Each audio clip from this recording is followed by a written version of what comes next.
Ce sera toujours avec un énorme plaisir qu'on prendra la parole ici et qu'on aura la ferme conviction que nous sommes écoutés et regardés de l'autre côté. Mesdames et messieurs, merci. Merci surtout de continuer à faire confiance à votre chaîne de télévision Info TV. Nous émettons à partir de Yaoundé, 24 sur 24, 7 jours sur 7. Nous sommes lundi, c'est reparti pour un petit tour. C'est reparti pour toute une semaine en information dans le cadre de votre programme Espace Miné. Nous sommes lundi, il s'agira de lundi politique et ce matin, nous allons parler de cet appel lancé par Issa Chiroma Bakari, candidat candidat malheureux à la dernière élection présidentielle. Issa Chiroma Bakari qui appelle les Camerounais à observer des villes mortes à partir de ce lundi, ce jusqu'à mercredi. Quel est le regard que vous lancez sur cet appel d'Issa Chiroma? Avez-vous l'impression que ce soit une meilleure posture lorsque nous sommes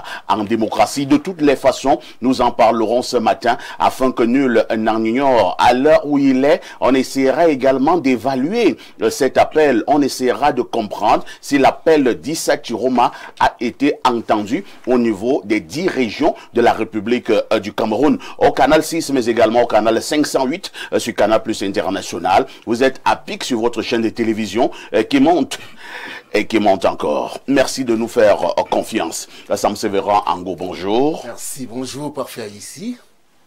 Comment vous allez?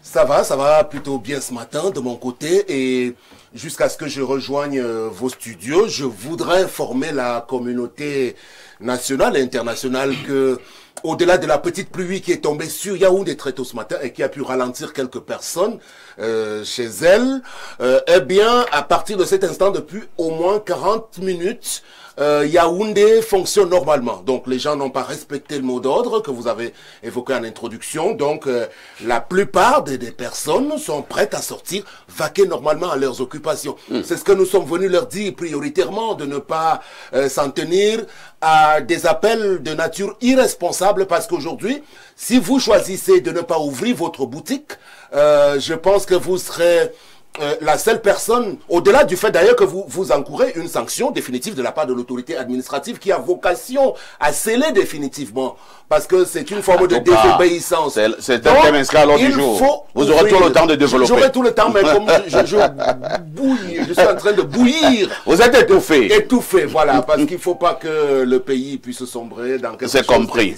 Vous aurez beaucoup de temps tout à l'heure pour développer, justement en vous appuyant sur vos arguments que j'espère seront convaincants. En face de vous, on a que Bertrand Tchenkam. Bertrand, bonjour.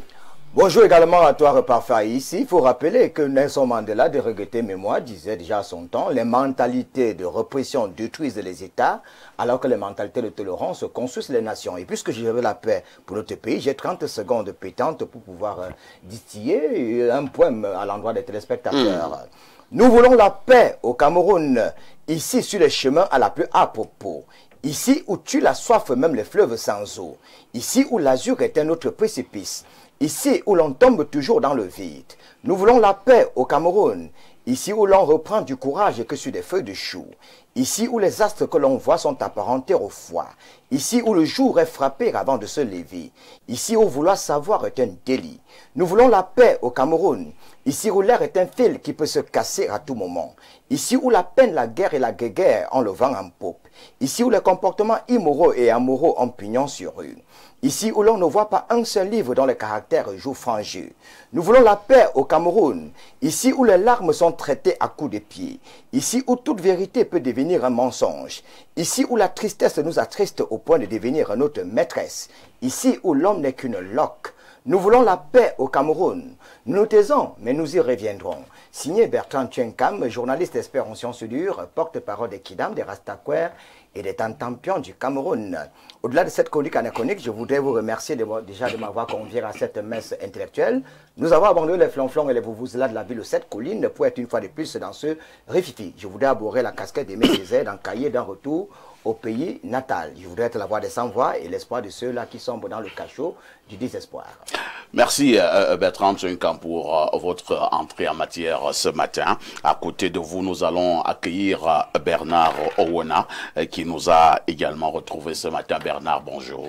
Bonjour Parfait ici. Je suis un tout petit peu mal en point ce matin. Parce qu'hier, dans la nuit, les enfants maudits d'un van m'ont arraché mon téléphone. Oh là là. Alors que je rentrais d'une rencontre familiale chez mes cousins, Itougebe, chez Sombekani, et Simon Pierre. Donc, arrivé au niveau d'un van, vers 22 h, je n'ai pas compris avec quelle dextérité ce gars-là a arraché mon téléphone dans la voiture. J'étais assis à bord. Et vous aviez votre téléphone en main? En main. Et il a arraché. Il a arraché. Étant dehors. Étant à l'extérieur, et en 5 secondes, je ne le voyais plus. Il est parti, il s'est éclipsé, je ne pouvais rien faire. Donc depuis ce matin... Comment toi, Bernard, on a né à Yaoundé, grandi à Yaoundé, vieilli à Yaoundé, on peut encore te corriger comme ça, comme un bambin. Après, on finit toujours par être frappé. Ces gars sont très forts, ils sont trop forts. Il m'a vraiment corrigé et ça me fait mal. J'ai perdu beaucoup de choses. Bon, j'ai sécurisé On espère qu'il n'y a pas vos nudes dedans. Non, j'avais plutôt des nudes de femmes. Oh là là. Oh là là. Mais c'est encore très grave. Toi, tu fais quoi avec les nudes de femmes? Les femmes m'envoient ça. Les femmes m'envoient ça. Et toi, tu aimes bien regarder? Je regarde de temps en temps, ça me fait rire. Je leur dis que je suis occupé. Elles vont souffrir, hein? Non, bon, on va les rattraper en tout cas. J'ai envoyé ma fille faire ce qu'il faut faire. Mais je voulais dire un mot parfait ce matin.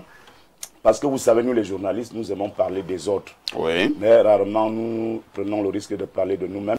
La semaine dernière, la commission de l'aide à la presse a siégé au ministère de la Communication.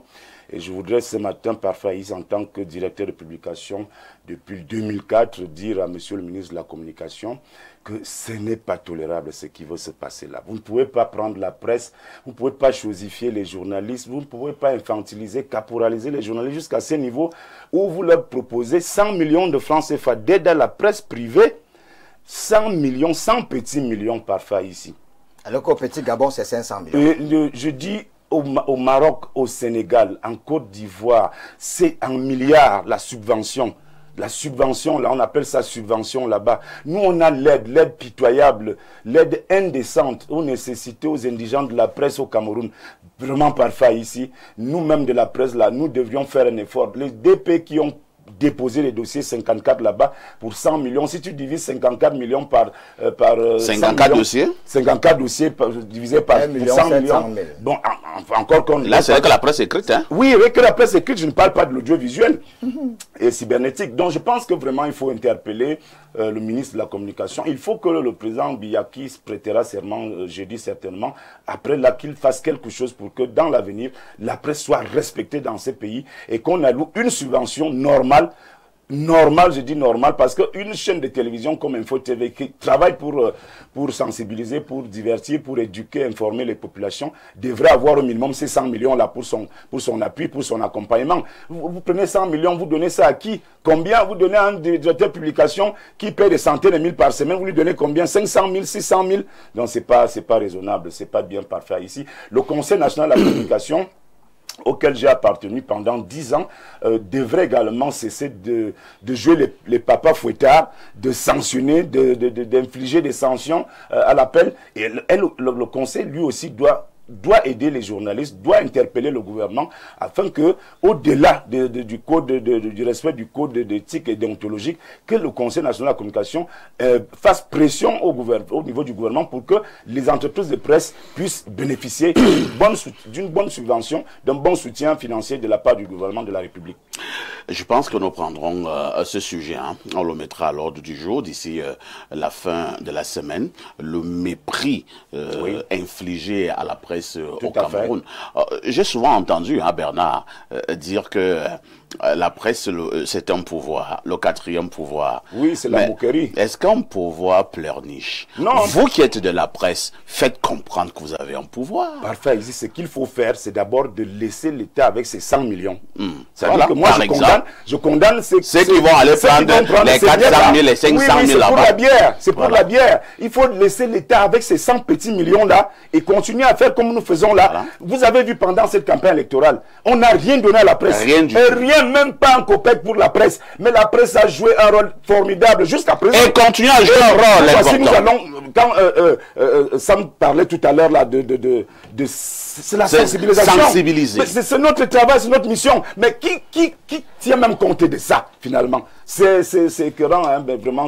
Mais je pense que le ministre de la Communication, il nous suit régulièrement. Ses collaborateurs nous suivent également. Il faut qu'on cesse ce mauvais cinéma-là. C'est de la comédie, ça ne doit plus durer comme ça. Que la presse se fasse entendre. Il y a Oumyobe qui disait, hein, je vais le paraphraser, il disait le jour où l'Africain, et notamment le Camerounais, n'acceptera plus se mettre à genoux, les autres ne seront pas debout. Oui, le jour où le Camerounais n'acceptera plus se mettre à genoux, les autres ne seront pas debout. En face de vous, nous allons accueillir Alain Douk, notre invité permanent. Alain Douk, bonjour. Bien le bonjour parfait, bonjour aux co-discutants déjà installés, bonjour à nos millions de téléspectateurs à travers le monde. C'est un plaisir d'être là ce matin pour le premier jet d'Espace Mini. Je salue comme ça tous nos petits artisans de l'ombre déjà à cœur d'œuvre pour rendre toute cette magie possible. Je salue le top management de ce média qui monte et qui monte en puissance et qui n'arrêtera pas de monter. Juste un petit commentaire sur ce qui vient d'être dit, parfait. Oui. Ce misérabilisme de la programmée de la presse est fait à dessein. Oui. Parce que hier encore, j'étais quelque part avec deux collègues et j'ai vu des choses qui se disent et qui démontrent, qui se font, trois même, qui démontrent qu'en réalité, on crée une situation de dépendance pour que les professionnels de la presse soient là à venir plier les chines. Il faut vous attacher au poteau du besoin, comme disait Joseph Ngoué dans la Croix du Sud. Il faut attacher l'esclave au poteau du besoin. On laisse par la question de l'argent. On vous tient. Je fais comment? C'est comme Alain, j'aime bien. C'est comme un chien. Vous avez un os. Il est le chien. Vous avez l'os. Vous faites le chien. Vous avez de l'os. Vous avez l'os. Vous donnez, vous enlevez. C'est exactement ça. C'est comme ça qu'on joue avec la presse au Cameroun. On joue comme ça avec la presse. On la vide. On comprend pourquoi Sam Sebrango vous a laissé dans vos histoires là. Donc du coup, on se retrouve avec des petits perroquets qui savent que pour picorer quelques grains, ils devront se montrer serviles vis-à-vis de celui qui détient la bourse. Servile. Il faut rappeler que c'est fait sciemment. C'est ce qu'il dit. Parce que plus la presse est fébrile et stérile, c'est un pouvoir. Et moins la démocratie est avancée. Oui. Justement. Mais je vous rappelle que ce qui nous dérange, même, c'est que même le président de la République, il parle en France, c'est RFI qui vous l'apprend. C'est-à-dire, on a tout fait pour ne pas faire confiance à la presse camerounaise. Nous sommes traités un peu comme la racaille. C'est-à-dire que même pour avoir des informations sur le président de la République, qui est notre icône nationale, c'est RFI qui va nous donner l'information. Oui, ça laisse un peu à désirer. C'est-à-dire, un matin, on te dit RFI, le président... On a vu le ministre de la Communication lui-même, René Emmanuel Sadi, ministre de la Communication au Cameroun, porte-parole du gouvernement. Pour aller porter la parole, il est allé à RFI. Il dit que de manière très honteuse. Ça veut dire que non, Info TV ici c'est un tintin, Romuald Tues de la CIA c'est un zinzin. Je vois encore c'était qui, Rodrigue Tongue c'est un plaisantin. Il est allé à RFI, le ministre de la Communication. C'est démontré qu'au Cameroun, le ministre de la Communication reconnaît qu'il n'y a aucun journaliste. Tout le pays est dépendant de l'extérieur, de l'étranger. Les gars se soignent à l'étranger, d'éduquer, ils communiquent de divertir et de former la société. Bertrand, Parfait a dit qu'on reviendra sur le sujet. Tout à fait. Mais ce que je tenais à dire, on dit que c'est le quatrième pouvoir. En fait, il y a une ingénierie de la manipulation au travers de ce rang qu'on attribue à cet écosystème-là. C'est pas le quatrième pouvoir, en fait. Quand on est attentif, c'est le pouvoir, c'est le premier pouvoir. En réalité. Parce que ce qu'on place comme étant, celui qu'on place comme étant le premier dépend étroitement de celui-là pour exister. Alors, en quoi celui-là est le quatrième? Si le premier ne peut pas faire sans lui. Je voulais c'est vrai qui voulait coller absolument un mot. Parce qu'on a la chance d'être tous des journalistes sur le plateau tout à fait. jusqu'à présent. Et j'ai également la chance de revendiquer plusieurs années. C'est vrai, c'est vrai. Oui, la presse est malade. J'en ai parlé, comme le disait mon aîné tout à l'heure, j'en ai parlé avec M. Denis Ongba, précisément, qui est le directeur de de l'Observatoire des médias, sur d'abord le traitement réservé aux journalistes, à la presse dite même républicaine, parce qu'il faut le reconnaître, nous sommes quand même en période de crise en ce moment. Il m'a promis, véritablement, je parle à Mondovision, d'en toucher un mot à son patron, le ministre de la Communication, dont je suis à peu près d'accord avec vous qu'il ne fait pas le job véritablement, peut-être parce que ce n'est pas un monsieur de la communication à proprement parler. Parce qu'aujourd'hui, le journalisme, si on ne veut parler que de celui-là, est quelque chose d'abandonné. Il est en rade au Cameroun, parce que, au-delà du fait que les pouvoirs publics souhaitent laisser le monde de la presse dans la situation qu'a décrite M. Tchenkam tout à l'heure, il y a que nous-mêmes, on n'est pas sérieux, enfin dans la corporation, en même temps aussi. Commençons par adopter des attitudes un peu dans ce que quelqu'un a proposé tout à l'heure, de défiance même, en disant, nous refusons tel ou tel traitement. C'est 100 maigres millions. Véritablement. Aujourd'hui, et qu'on commence d'abord par pratiquer le bon journalisme en même temps. À ce moment-là, on sera en même de mieux revendiquer. Parce que j'ai eu à reprendre un de nos confrères qui vient régulièrement sur vos plateaux sur une des dernières qu'il a présentées à une période comme celle-ci, qui n'était pas digne de ce nom. Mais je ne vais pas le citer pour ne pas le jeter en pâture. Je sors par une préconisation aussi, parce que nous avons, pendant cette période électorale, regretté le fait que ceux qui ont, même au-delà du ministère de la Communication, ceux qui ont des vrais budgets pendant la campagne, c'est-à-dire à la présidence de la République, au cabinet civil.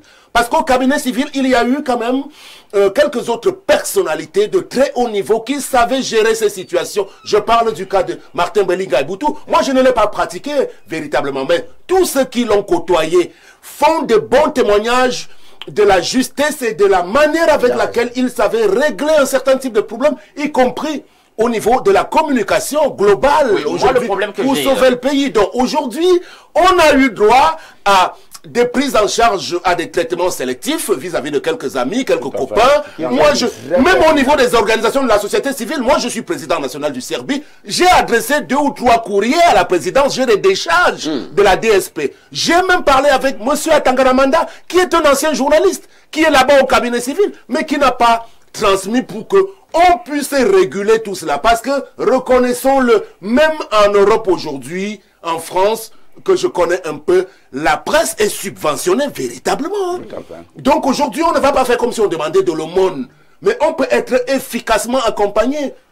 En ce moment où le Cameroun est en difficulté, je pense que c'est même de la responsabilité de l'État de s'asseoir et de voir comment est-ce qu'on peut mieux diriger la communication au-delà du Conseil national de la communication. Quand vous allez mettre le sujet sur la table, on reviendra peut-être pour parler des questions même de la carte de presse. Aujourd'hui, la Commission nationale d'attribution de la carte de presse de M. Séverin Tchounk, ça ne fonctionne pas. La carte de presse au Cameroun, aujourd'hui, c'est un machin. Oui, c'est ça. La carte de presse au Cameroun, c'est un machin. C'est un machin, sauf que moi, je pense qu'elle a toute sa place. Parce qu'il faut d'abord qu'on commence par à définir qui est journaliste, qui ne l'est pas. Si je te montre les gens qui ont les cartes de presse au Cameroun, monsieur Ango, vous allez pleurer. Voilà. Si le bonhomme qui a la carte de la presse, il va te montrer un autre journal, lui n'en a pas un journal très sérieux. Vous voyez, c'est un machin. Parfait. Les avantages liés à la carte de presse, où sont-ils? Parfait, moi je pense que c'est pas un sujet inscrit à l'ordre du jour. Hein? On y reviendra certainement. Mais disons au niveau du cabinet civil, mes informateurs m'ont fait comprendre que c'est un problème de trésorerie. Des tensions de trésorerie. Des tensions de trésorerie. Au cabinet civil, on ne compte pas là. Vous êtes en direct sur Info TV. Je rappelle que Madame Kawala sera avec nous comme 5e invitée tout à l'heure. Hein? C'est la présidente du CPP. Mais en attendant, je vous offre cette tasse de paix. Camerounais, la paix est notre bien le plus précieux. Quand la colère s'allume, c'est tout un peuple qui se brûle. Attendons la voix de la loi, pas celle de la rue. Le Conseil constitutionnel parlera. Et c'est lui, et lui seul, qui dit la vérité des urnes. Ceux qui n'ont jamais connu la guerre croient qu'elle n'est qu'un bruit de fusil. Mais la guerre, c'est la faim, la peur et le silence. C'est la mère qui enterre son fils, le père qui pleure sans bruit, l'enfant qui ne joue plus, les écoles qui ferment et le pays qui s'éteint peu à peu. Ouais, garde ta paix au Cameroun.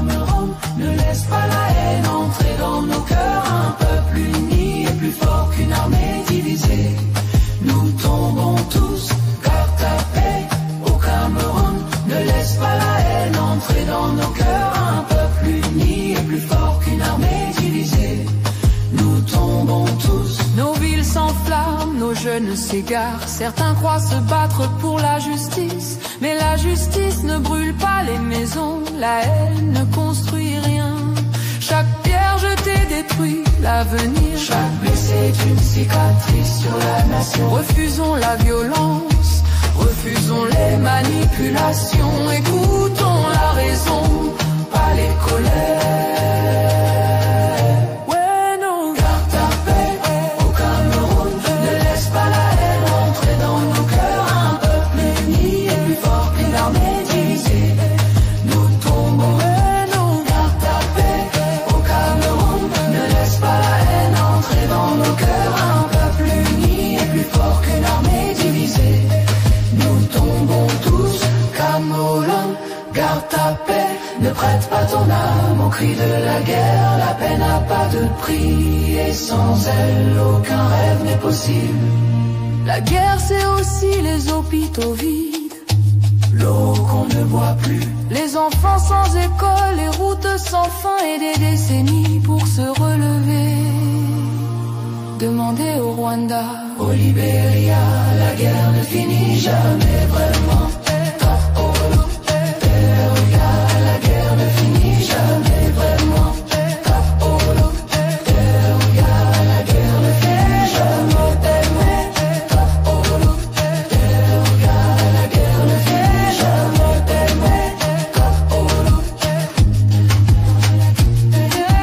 Akaba choisit la paix, préserve nos familles, protège nos enfants. La guerre n'a jamais été la solution. Aimons notre pays, gardons-le debout. Unis ensemble, nous sommes plus forts. Que Dieu bénisse le Cameroun.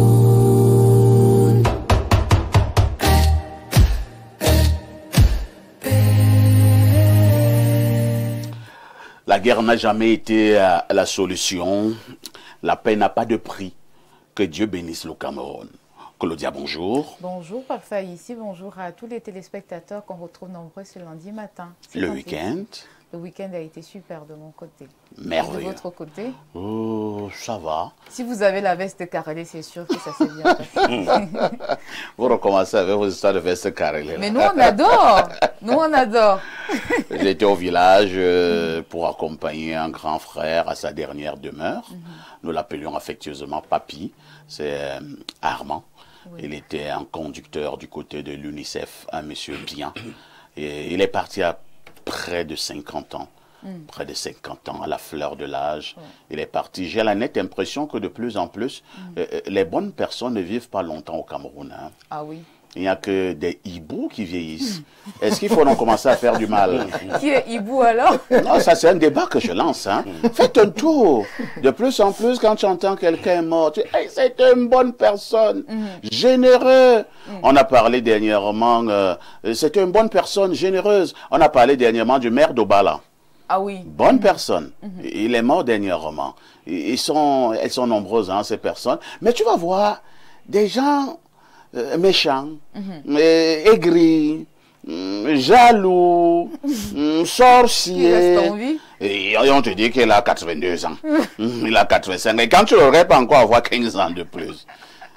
Alors, Claudia, finalement, qu'est-ce qu'on doit? On doit commencer à faire de mal? Non, pas du tout, pas du tout. Après, parfois, c'est Dieu qui décide. Hein. Nous, on ne peut rien faire s'il décide de garder les méchants et les bons en vie. On n'y peut rien. Tu sais ce que quelqu'un m'avait dit concernant ce sujet? Non. Il m'a dit, tu sais, parfait. Habituellement, Dieu enlève les bonnes personnes pour qu'elles ne se compromettent pas. Et il laisse beaucoup de temps aux méchants de se convertir, de se repentir. Claudia, oui, parfait. Que disent les journaux? Parfait, ici, voici les événements qui ont marqué l'actualité au Cameroun ces dernières 24 heures. À la une ce lundi, le quotidien Info Matin nous propose des actualités. Tout d'abord, Dieudonné Mveng nous donne les échos du conseil de cabinet. L'on nous informe ici que Joseph John Gouté recadre Famdongo. La page 3 nous renseigne que le Premier ministre fustige ce 30 octobre les sorties irresponsables de certains communicants du régime, non sans les rejoindre à tenir un discours d'apaisement également dans un contexte post-électoral tendu, un rappel à l'ordre à l'encontre, entre autres, du ministre de l'Enseignement supérieur et par ailleurs patron de la communication du comité central du RDPC qui s'illustre négativement par une littérature inutile, abondante, brouillonne, inadaptée et va-t-on sans guerre. Au bas d'une de ce journal, en page 2, on parle également de tensions post-électorales. François Bikoro en appelle à la paix et à l'unité. C'est dans une tribune que l'activateur politique exhorte les Camerounais à se rassembler autour des voleurs, autour des valeurs de tolérance, des respects mutuels et des dialogues constructifs. Lire donc cette actualité en page 2 de ce journal parlant Kiosque ce matin. On poursuit avec les échos de la crise post-électorale. Les appels au dialogue se multiplient, nous apprend le cri hebdomadaire La Météo du nord au sud, de l'est à l'ouest. Des Camerounais exhortent la classe politique à enterrer la hache de guerre tout en fustigeant les propos bellicistes de certains évêques et autres personnalités. En petite tribune, notamment en page 4 de ce journal, on donne la parole à Saint-Éloi Bidoum qui s'interroge où étaient les médias français quand les gilets jaunes ont été déshumanisés. Dans un droit de réponse, l'homme politique atomise la France et ses médias qui, selon lui, passent leur temps à diaboliser le Cameroun. Contre les villes mortes, le quotidien Mutation présente la ceinture capitale. Elle est constituée des 7 maires d'arrondissement de Yaoundé et d'une trentaine des communes environnantes qui coalisent avec la population afin de faire échec à l'appel à la désobéissance civile lancé par Issa Tiroma Bakary. Concernant le climat post-électoral, le Zénith place un mot sur le sujet. Flandjemo présente d'ailleurs le prétexte des marches pacifiques cassées villes mortes. Il raconte que comme en 2018 avec Maurice Kamto, les marches dites pacifiques pour revendiquer la victoire du candidat Issa Tiroma Bakary à l'élection présidentielle du 12 octobre 2025 au Cameroun ont viré au casse, dévoilant à la face du monde l'agenda caché de leurs initiateurs. Nous prenons également des nouvelles de la présidentielle 2025 avec le tabloïd Jacques Blaise Donvier. Ici, on présente les dernières cartes de la France-Afrique. Premier point, plan B pour imposer par force Issa Tiroma a étudié. Et puis, en second point, les médias occidentaux mis à contribution. Un avocat mauritanien appelé en renfort. Et puis enfin, Monseigneur Cléda poussé à briser le silence pour appeler les ouillages à s'aligner derrière les réseaux diaboliques et mafieux. Parlons justement de Monseigneur Cléda. La nouvelle expression présente donc les vérités de Monseigneur vis-à-vis de la proclamation des résultats. La démocratie ne s'accommode pas par des coups de canon, des menaces, des arrestations arbitraires et des intimidations des citoyens qui ont une pensée contraire. On n'organise pas une élection pour tuer les concitoyens. On ne gouverne pas un peuple avec les armes, soutient l'archevêque de Douala. Et voici le firmament qui est en kiosque ce matin. Parlant justement de la crise post-électorale, Parfa ici nous informe ce matin que Tiroma défie Biya dans son plan d'action lié à la contestation de la réélection de Paul Biya. Issa Tiroma, principal leader de l'opposition camerounaise, classé deuxième à l'élection présidentielle du 12 octobre 2025, exhorte les populations à observer la désobéissance civile en répondant massivement à l'appel de l'opération Ville Morte dès ce lundi 3 novembre jusqu'au mercredi 5e jour du mois en cours. Une mesure diversement appréciée par la classe politique et chez des citoyens. L'information est à lire en page 4 de ce journal parlant Kiosque ce matin. En petite tribune, Parfa ici nous propose également cette actualité liée à la diplomatie dont nous annonce ici que le pavillon 14 est bien sûr annoncé au Cameroun. L'on poursuit avec le transport interurbain avec le quotidien régional d'information du Nord Cameroun. Guibay Gatama nous informe que le Grand Nord est coupé du pays. L'actualité est à lire de la page 6 à 7 ce matin. Et concernant la probable venue du pape Léon XIV, le quotidien Le Jour présente ce matin la lettre ouverte du père Ludovic Lado au pape Léon XIV. Le message est à lire en page 3 de ce journal parlant Kiosque ce matin. Message de félicitations au chef de l'État. On en parle avec le quotidien à Capitaux Public Cameroun Tribune. Le message du président de la Fédération de Russie est à lire dans ce journal parlant Kiosque. Parlons à présent de sport avec le quotidien Le Messager, notamment du match Cameroun-Angola. On s'interroge ici dans cette tribune où sont passées les primes estimées à près de 100 millions de francs CFA. Les explications du ministre des Sports et de l'agent comptable du MIFI et du régisseur auprès du MINSEP sont attendues. Je clôture cette revue de presse avec l'économie quotidien. Thierry Ekouti s'intéresse au secteur bancaire, le recours au crédit en forte progression. Les agents économiques et particuliers sollicitent de plus en plus des financements, une situation qui a poussé la BEAC à augmenter son offre de liquidité aux banques. Apprend-on parfait ici. Merci Claudia pour toutes ces informations fraîches parues donc au Cameroun. Il me reste qu'à te souhaiter une excellente journée de lundi. Hein. Claudia, oui, parfait. J'observe que tu n'obéis pas à l'appel lancé par Tiroma. Non, pas du tout. Moi, j'irai pas en route, pas des villes mortes au Cameroun. Tu es dans les villes vivantes. Oui, dans les villes vivantes. En effet, oui, c'est le mot ville vivante, pas de ville morte. Quelqu'un m'a dit en venant ici au travail que parfait ici, le bailleur ne connaît pas les villes mortes. Hein. Lui, il attend son âge. Hein. C'est ça le problème. Claudia, Oui, parfait. à demain 10h. À demain 10h. N'oublie jamais le conseil. Bêtise Claudia, à tout ce qui brille n'est pas or. Ma petite reste très très prudente. Et nous marquons une autre touche pause.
On repasse la parole à Alain Douk cette fois-ci pour la dénonciation de ce matin.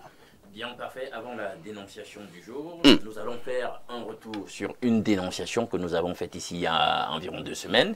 Elle portait sur le cas de Joseph Claver BBZ.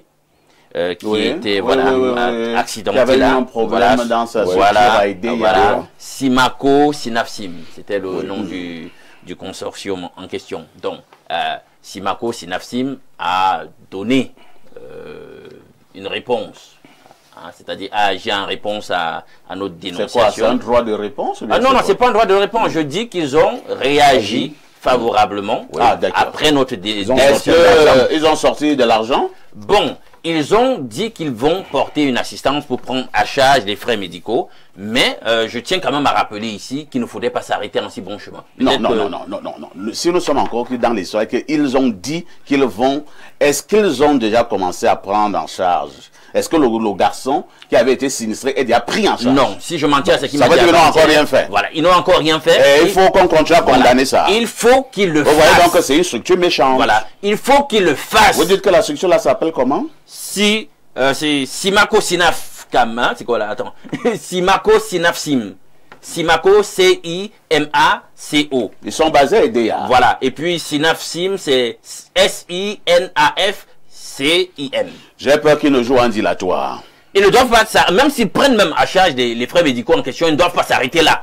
Parce que parfois on va revenir certainement sur ces problématiques du non-respect de la législation du travail par le plus clair des employeurs au Cameroun. Hein? Il y a la problématique de la sécurisation sociale du travailleur. Hein? Il faut lui donner un contrat de travail, etc. Il doit être à l'abri. Il ne s'agit pas simplement de payer les frais de l'opération liée à l'accident qu'il a subi, et puis on le laisse à nouveau à son sort, où il est là, il ne sait pas en tant qu'employé quel est effectivement son statut. Donc il faut effectivement que Simako Sinafsim fasse totalement ce qu'il y a à faire. De toutes les façons, chaque semaine, nous allons veiller nous allons prendre des informations auprès du sinistré et savoir si la structure a déjà donné de l'argent pour que ce monsieur se soigne. Si la structure n'a pas encore donné de l'argent, on reviendra ici chaque semaine pour le dénoncer. Voilà. Maintenant, nous prenons la dénonciation du jour. C'est lié à un comportement social camerounais. J'ai tenu ce matin à le dénoncer. Pourquoi? Parce que j'ai vécu quelque chose au cours de la semaine passée. Quelque part, en randam, on bloque la route, etc. On a l'impression qu'il y a quelque chose vraiment de spécial qui va se passer. On se dit, comme habituellement, on bloque les routes quand le chef de l'État, etc. passe. Mais j'ai eu l'impression que c'était peut-être le chef de l'État qui venait dans l'endroit en question. Bon, c'est quand même, ça aurait été assez intriguant, puisque qu'est-ce qu'il serait venu faire là-bas? Alors je me rends compte qu'en réalité, c'est une personnalité simplement dont l'arrivée a créé le randam en question dans l'endroit. Je dis, mais attends, je constate que nous, les Camerounais, on a cet esprit-là. Tout le monde veut faire le Seigneur. Mais est-ce que même les hautes personnalités comprennent que par rapport aux magistères qui sont les leurs, on les place là pour qu'ils soient des serviteurs? Peut-être que le déclin que nous connaissons même un tout petit peu est lié même à cet état d'esprit. On n'a pas compris qu'on doit rechercher la mentalité du serviteur et non pas forcément celle du Seigneur. On a beaucoup trop de seigneurs et ça peut causer finalement problème au Cameroun, au pays. Merci, Bertrand Tchenkam. Je pense que c'est une dénonciation importante. Moi-même, parfois, je ne comprends rien. Vous êtes comme ça en train de rouler dans votre vieille voiture, vous entendez des sirènes, au piam, piam, piam, piam, piam, piam, comment vous appelez ça, les motos, des gens, les motards et tout ça. Vous pensez que c'est le chef de l'État qui doit passer. Et si c'est le chef de l'État qui doit passer, c'est normal que vous cédiez la place au chef de l'État. Après, quand vous serrez, déjà même on vous intime lors de serrer, vous vous rendez compte, vous regardez qui passe, vous ne comprenez rien. Après, quand tu te renseignes, tu dis non, c'est un directeur de je ne sais pas de quoi là-bas. Mais on a bloqué la route. Oui. Est-ce que c'est sérieux? Oui, c'est sérieux parce que nous sommes dans un pays où il y a les maîtres, il y a des esclaves. Nous sommes des esclaves. On nous traite un peu comme la racaille, les machins. C'est la raison pour laquelle le professeur Hubert Monondiana, de regretter mémoire, c'était un philosophe, il disait que nous sommes dans une société où les écarts se sont normalisés et les normes écartées. Nous sommes dans une société meurtrie où les valeurs morales sont bafouées, les inégalités traduites en normes, les comportements à la fois immoraux et amoraux. C'est la faute de la colonisation. Vous savez, aujourd'hui, on a eu des individus, des anciens blancs qui sont devenus noirs. C'est la raison pour laquelle Franck Fanon a commis l'ouvrage intitulé Peau noire, masque blanc. Il y a un prisonnier politique en prison, enfin un prisonnier ordinaire, parce qu'il a floué les caisses de l'État. Il faut le savoir. Vous le connaissez, c'est peut-être votre copain. Alors, ils sont nombreux là-bas. Oui, ils sont nombreux. Alors, il y a un de ce côté, et quoi qu'il a le même nom que celui, bon, je ne vais pas citer son nom. Mais le monsieur, quand il sortait, il avait une entreprise qu'on appelait Limousine. C'était un monsieur du Sud? Je ne sais pas. De l'Ouest. Il avait Limousine Prestige. C'est sa femme qui gérait ça. C'est-à-dire c'est un homme d'affaires. C'est un ministre homme d'affaires. C'est-à-dire quand il sortait, toute la ville, c'est-à-dire il toussait, tout le monde devait s'enrhumer. Il fallait un cortège de 50 voitures. Il allait dépasser le président de la République. On l'appelait le président bis. C'est-à-dire il avait, sa femme avait une entreprise qu'on appelait Limousine Prestige. C'était votre ami. Vous le savez. Non. Alors maintenant, qu'est-ce qu'il peut faire en sorte que tout le monde soit le président de la République? C'est-à-dire même le président de la République n'a pas plus de 50 voitures. Lui, il fallait seulement qu'on cherche aussi les chevaux, parce que tout le monde est le président de la République, mon Dieu. Est-ce que vous savez que j'ai tenu une fille de 5e dans ce pays, où elle avait 10 000 francs tous les matins? 10 000? On lui donnait 10 000 francs tous les matins. Et elle disait à son père, je vais plus aller à Paris cette année. On dit, oh, tu vas aller à Bruxelles. Elle dit, pas de Bruxelles. Tu vas aller à Berlin. Oh, non, je vais aller pas grand au village. Elle en avait marre d'aller en Europe. Et on m'a fait comprendre que son yaourt, on achetait ça en France. C'est-à-dire, depuis qu'elle est née, même ses couches c'était souvent en France. Parce qu'on estimait que les couches que nous avons au Cameroun sont de mauvaise qualité. Il fallait que son lait vienne du côté de la France, à Aquarelle. Et il fallait que son yaourt vienne du côté de la France. Est-ce que vous savez qu'il y a des gens ici, quand ils sont malades, ils vont se soigner en France? Pour faire du shopping, on va en France. Pour acheter au yaourt des enfants, on va en France. Laver des habits au pressing? Il y a même des gens qui voyagent tous les week-ends pour aller faire le marché en France, parce que même la tomate, comment ici, est de mauvaise qualité. Vous attendez à quoi? C'est-à-dire, on a une société où 90% sont dans la misère et 10% qui ont pris le pays en otage. Est-ce que vous savez que du côté de l'ENAM, par exemple, il y a certains individus qui ont réussi au concours et qui n'ont jamais fréquenté? Et peut-être ils sont bien sortis. Il y a même un qui a réussi, on a dit non, tu as réussi par infraction. On dit c'était une erreur informatique. Mais après le chef de l'État a dit non, laissez qu'il... Laissez, pour lui là, je pense à sûrement laisser. Vous vous souvenez, oui. Pour dire que la société en elle-même, elle est malade. Tout le monde devait être président de la République. C'est le complexe d'infériorité, c'est le m'as-tu vu. On ne peut pas être dans une société où les gens ont de la peine. Vous avez vu ce qui s'est passé à Douala l'autre jour, non? On casse l'entreprise de quelqu'un. Les gens ramassent le maquereau. En France, on ne mange pas au maquereau, ça nous tue les pauvres. Mais chez nous ici, les gens, on voit les mamans de 60 ans, je vais alors faire comment? Les gens n'ont jamais mangé le maquereau dans leur vie. Pendant qu'ailleurs, les gens sont dans le caviar, le thon. On est encore au niveau du maquereau, il faut manger le jour de Noël. Est-ce que c'est sérieux? Pendant que les gens se pavanent. Récemment, à la poste centrale, le chef de l'État qui passait, on me dit que c'est un simple directeur, peut-être c'est même la même personne. L'individu passant, on a bloqué les rues, les gendarmes, les policiers. Plus de rats, plus de souris, plus de chiens, les boutiques étaient fermées. J'ai cru que c'était au chef de l'État, on me dit que non. C'est peut-être un membre de sa famille, je ne sais pas trop. On est dans un pays où pour rien que tu es proche du président de la République, tu es déjà président. Les chiens ne peuvent plus respirer, les rats, même mon cousin qui a la boutique en Borbi ne peut plus vendre ce jour. Et il va payer les taxes, il va payer les impôts. Pourquoi cette insolence se caractérise dans un pays où les individus ont faim? Amati Komouna nous a montré, vous vous souvenez à l'époque, elle était ministre des Arts et de la Culture. Elle a manqué le respect au premier ministre chef du gouvernement de l'époque, Philomon Moyan. C'est-à-dire le premier ministre prend une décision, elle dit, je ne fais pas. Pour dire qu'on est dans un pays où n'importe qui... C'était une affaire familiale. Hein. Oui, une affaire familiale, mais quand on est membre du gouvernement, on doit respecter comment elle arrive à... C'est compris. Sam Severango, on vous passe la parole. Hein. Ce matin, nous dénonçons le fait que n'importe qui et n'importe comment peut maintenant bloquer une route parce qu'il doit passer. Est-ce que c'est sérieux au Cameroun? Il n'est pas le chef de l'État. Il n'est même pas le premier ministre, chef du gouvernement. On te dit qu'il est directeur, je ne sais de quoi. On bloque la route. Alors, si l'information est avérée, je ne doute pas qu'elle soit vraisemblable, effectivement, il faut le dénoncer. Parfait, ici, il y a beaucoup d'attentes sur le nouveau Cameroun qui doit arriver au lendemain de la prestation de serment de jeudi prochain. Parce qu'il faut complètement refonder les mentalités et les manières de fonctionner au niveau de tous les secteurs. Le corps social camerounais est véritablement malade. Il y a une autre anecdote, je ne sais pas si elle est aussi avérée. Bon, je vais quand même prendre le risque également. On racontait que le chef d'état-major des armées, le général René-Claude Meka également, quand il doit rentrer chez lui, je ne sais pas, on m'a raconté, c'est vraiment à prendre avec des pincettes, il doit habiter le quartier Fouda. Donc quand il traverse systématiquement, on bloque les routes. Alors, si c'est avéré, ça également c'est à condamner. Parce que vous avez beau être chef d'état-major de l'armée camerounaise, on ne bloque pas les routes parce que vous devez passer. Donc c'est une pratique condamnable. Je vais prendre l'affaire sous un autre prisme aussi. Ceux qui tendent à vouloir se prendre pour des rois, en réalité, on peut le leur concéder s'ils ont gagné leur argent tout à fait honnêtement. Mais ceux qui sont devenus riches à l'hôtel des détournements de fonds publics, ou bien parce qu'ils sont des hauts fonctionnaires, ministres ou bien directeurs généraux et assimilés, ils devraient quand même avoir un peu le triomphe modeste. Parce que les riches dans les autres continents, comme le vieux continent, que je maîtrise un peu, là-bas c'est vraiment des opérateurs économiques dont on peut attester de la traçabilité de leur enrichissement. Alors, la plupart des riches Camerounais qui tiennent leur richesse des avantages colossaux tirés de leur position au cœur de l'appareil d'État, n'ont pas à nous en montrer plein la vue.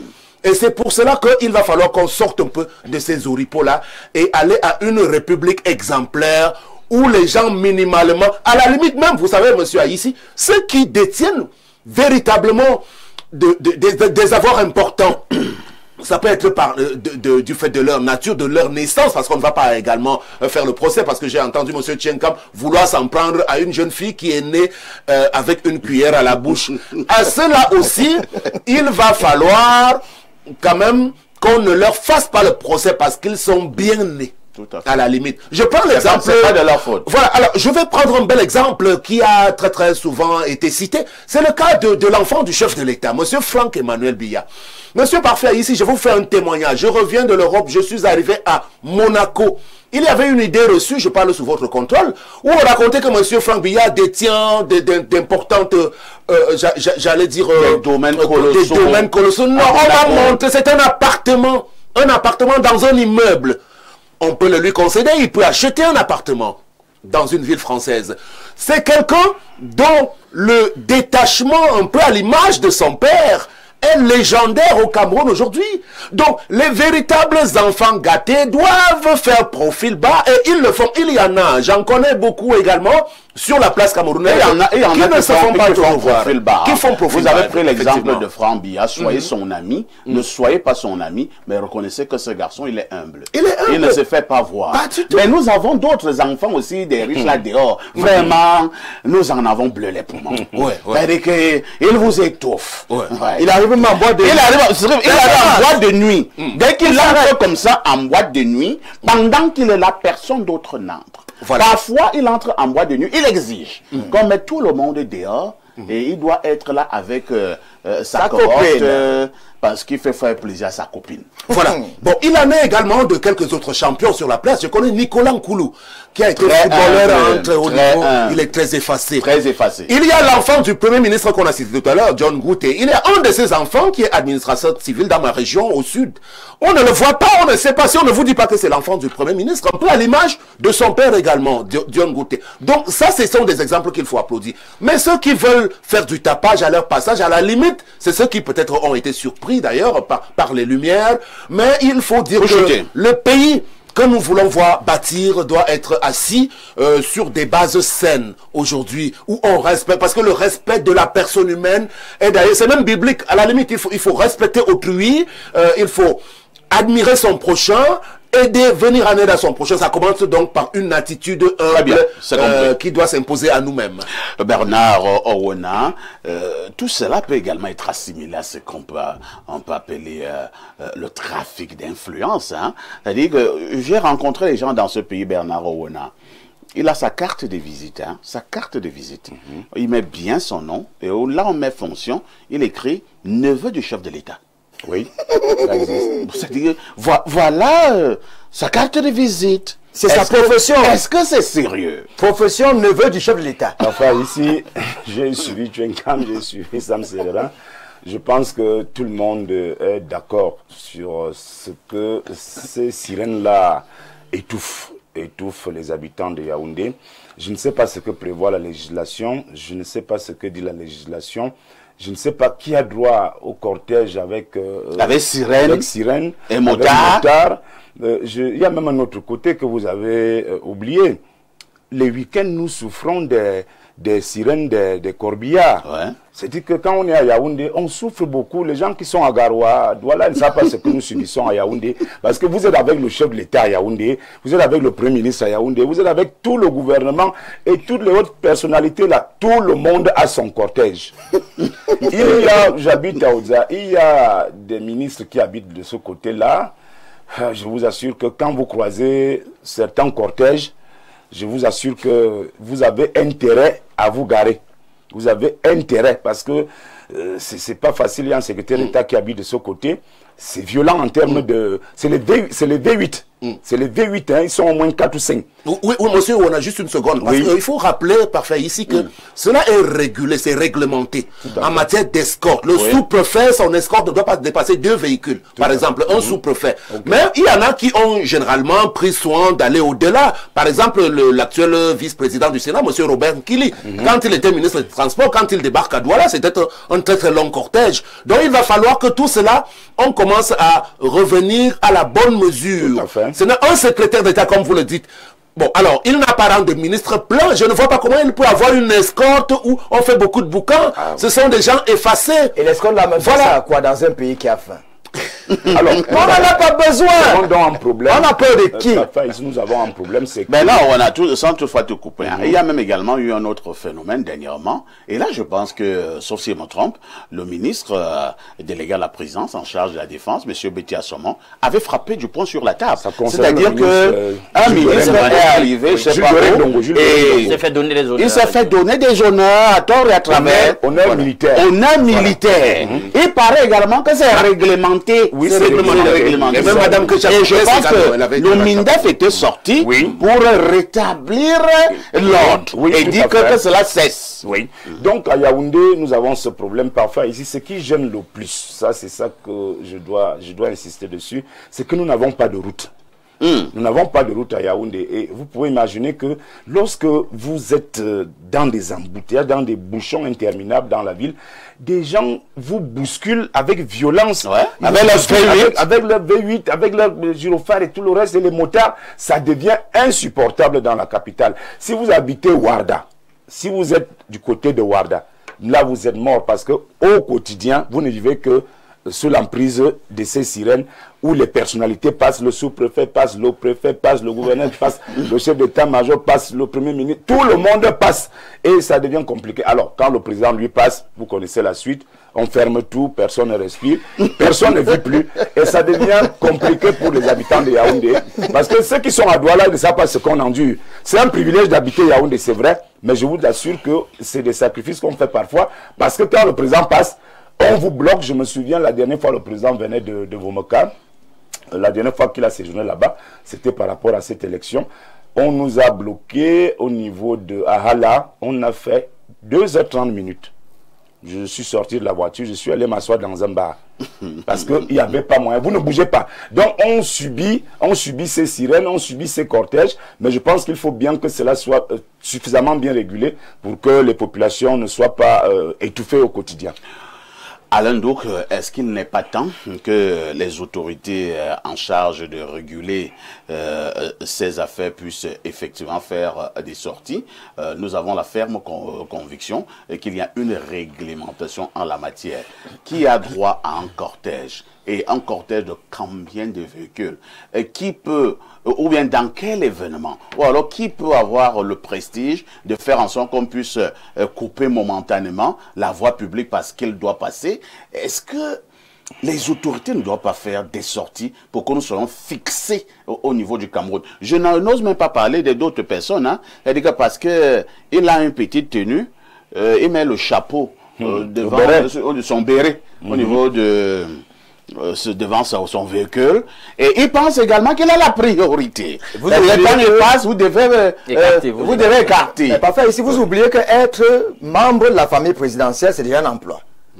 C'est-à-dire que vous êtes neveu du chef de l'État, vous écrivez sur votre carte neveu du chef de l'État, nièce. Ouais, nièce de chef à la GP, le cortège. Il y a une nièce qui fait beaucoup de bruit là. Oui, c'est-à-dire, vous êtes la famille présidentielle, c'est déjà un emploi. Oui, oui, vous avez le droit à la Non, GP. mais il ne faut pas non plus exagérer, parce que je connais un peu la famille présidentielle de Paul Biya. Non, véritablement. Il ne faut pas non plus grossir les faits. Je vous dis qu'ils sont à défendre, hein? Oui, ils sont à l'image de Paul Biya lui-même. Je peux vous le dire. Pas tout il y a peut-être le cas de Efra, qui de temps en temps peut... Efra Yinga, on peut le comprendre, il est un peu de la jet set aussi. Mais la majorité quand même, que ce soit Cathy ou bien l'honorable Bonassa, bon, je pense que le président oui, le président est humble. Le président est humble. 8 francs est humble, mais les autres ne sont pas humbles. Donc, est-ce qu'il faut du boucan? Finalement, tu es gagné. Il veut trop appuyer sur le... Alain, vous avez la parole. Parfait, je pense que ton rappel mémoire là, que tu as fait avec cette sortie à l'époque du ministre de la Défense, c'est la démonstration et la preuve qu'on peut réguler. Tout à fait. Et depuis que le MINDEF a dit cela, on n'a plus vu ce genre d'égarement. Sauf que sur certains sujets, c'est ceux qui sont supposés réguler qui eux-mêmes sont coupables souvent des faits. Donc du coup, ça peut rendre la régulation très difficile. Quand tu vas vouloir ouvrir les yeux maintenant pour dire aux autres, ils te regardent, ils savent toi-même. Ça devient compliqué. Mais comme vous avez beaucoup parlé, tout ça, surtout Bertrand et Sam Sévéran, tout ce que je veux dire, c'est que vraiment, cette dénonciation, elle était un tout petit peu ciblée pour ceux qui exercent un magistère public. Voilà, des grands fonctionnaires, de grandes personnalités de la République et qui, voilà, veulent cela raconter. Je tiens à vous dire qu'ailleurs, sur d'autres cieux, il y a des ministres qui viennent en conseil de cabinet en scooter. Oui, c'est... Ils marchent dans la ville comme n'importe quel autre citoyen. Les amis, nous en sommes arrivés à cette dérive à floraison. Insolence. Tout simplement parce qu'il y a une culture très marquée du culte de la personnalité au Cameroun. Ça aussi, il faut le dire parfait. Ouais. Il y a trop de culte de la personnalité dans notre pays. Chacun veut être une espèce de démiurge qui a droit à un concert de louanges, de célébration, de culte, d'adoration. Il y a des gens ici, s'il est là en tant que personnalité quelque part, bah, si vous ne sortez pas tous ces titres, ce sera un problème. Hein? Ce sera un problème. Donc, il y a ça, cette culture. On veut toujours être célébré. Non, nous ne sommes pas des dieux. Et si on vous a mis dans une position d'autorité, c'est pour que vous serviez. Et je vous dis que ce pays fera de grands pas, des pas de géants lorsqu'on aura changé notre logiciel et qu'on comprendra, et ce, même jusqu'au haut, au plus haut de la pyramide de la hiérarchie sociale, qu'en réalité, pour chaque position que nous occupons, considérons-nous comme des serviteurs. Nous sommes là pour servir et qu'en réalité, c'est ceux qui nous ont portés à ces positions qui sont les véritables rois. Très bien. Et que nous disparaissions en tant que roi télé. Tu sais que là, à la morgue, il y a la différence. À l'hôpital central, il y a la morgue des pauvres. Hein? Ah bon? Et la morgue des riches. Ah bon? Comment ça? C'est-à-dire, même déjà morts, il y en a qui sont encore plus d'influence. C'est-à-dire, il y a la morgue des riches, il y a la morgue des pauvres. On sort encore à la morgue, on bloque la circulation. Ça aussi, il faut le savoir. Donc, jusqu'à la morgue, il y a même encore la différence. Est-ce que vous savez qu'il y a même les hautes personnalités, une fois la personne en difficulté, l'ordre sanitaire, la personne arrive à l'hôpital, on vous évacue tous. Il y en a même que, à peine passé des vises à trépas, parce que vous êtes dans la famille X, on arrive à la morgue, on enlève tous vos macabées, on envoie dans d'autres morgues. Pour que ce corps soit là. Ou alors, on paye même vos factures pour montrer que vous n'avez rien du tout. Merci Bertrand. Lisons rapidement ces nombreux messages. Bonjour, le chef d'état-major est dans mon quartier, rue des Généraux, nouvelle route Omnisport. Quand il passe, on ne coupe pas la route. Au contraire, quand il arrive au quartier, on arrête même les sirènes. C'est Lionel d'Omnisport qui envoie le message. Et bon, Sam Séverin disait justement que bon, si c'était vrai. Donc on dira ce matin, ce n'est pas vrai. Un autre message, bonjour Perfecto, et à ton panel constitué de benguistes. Comment peut-on citer Fanon et avoir un timbre vocal décalé de notre phonologie audio-linguistique? De toute façon... C'est moi qui ai cité Fanon, pour nous en masque blanc. Hein. De toute façon, pour la dénonciation, il y a beaucoup à faire pour montrer à certains serviteurs de l'État qu'ils sont là pour le peuple. En principe, les catégories de voitures qui sont autorisées à avoir les sirènes sont les ambulances, les pompiers et par extension les personnalités institutionnelles. Aussi, Sam a bien décrit la famille présidentielle. Il ne faut pas faire l'amalgame. Ce sont des personnes très humbles. Aussi, les analogies avec des ministres en scooter n'ont pas de sens. Autant on peut demander à nos serviteurs de rester humbles, autant ils ont droit à une sécurité et des commodités pour leur rang et fonction. C'est docteur Fabio Otama, à partir de Paris, qui nous envoie cette contribution. Docteur Fabio, il faut quand même dire que ailleurs vous pensez qu'eux n'ont pas droit à tout ce que vous dites, mais pourquoi ils décident de la jouer humble? Bonjour Monsieur Parfait ici et à tout ton panel. Moi je pense que la dénonciation de ce matin est très importante. Les bruits de tous bords, sirènes et autres, même les motos dans nos quartiers, parfait mon Dieu, c'est très grave. Il faut faire quelque chose pour stopper. C'est Bitekia Abimte Elisabeth depuis Nkwaban.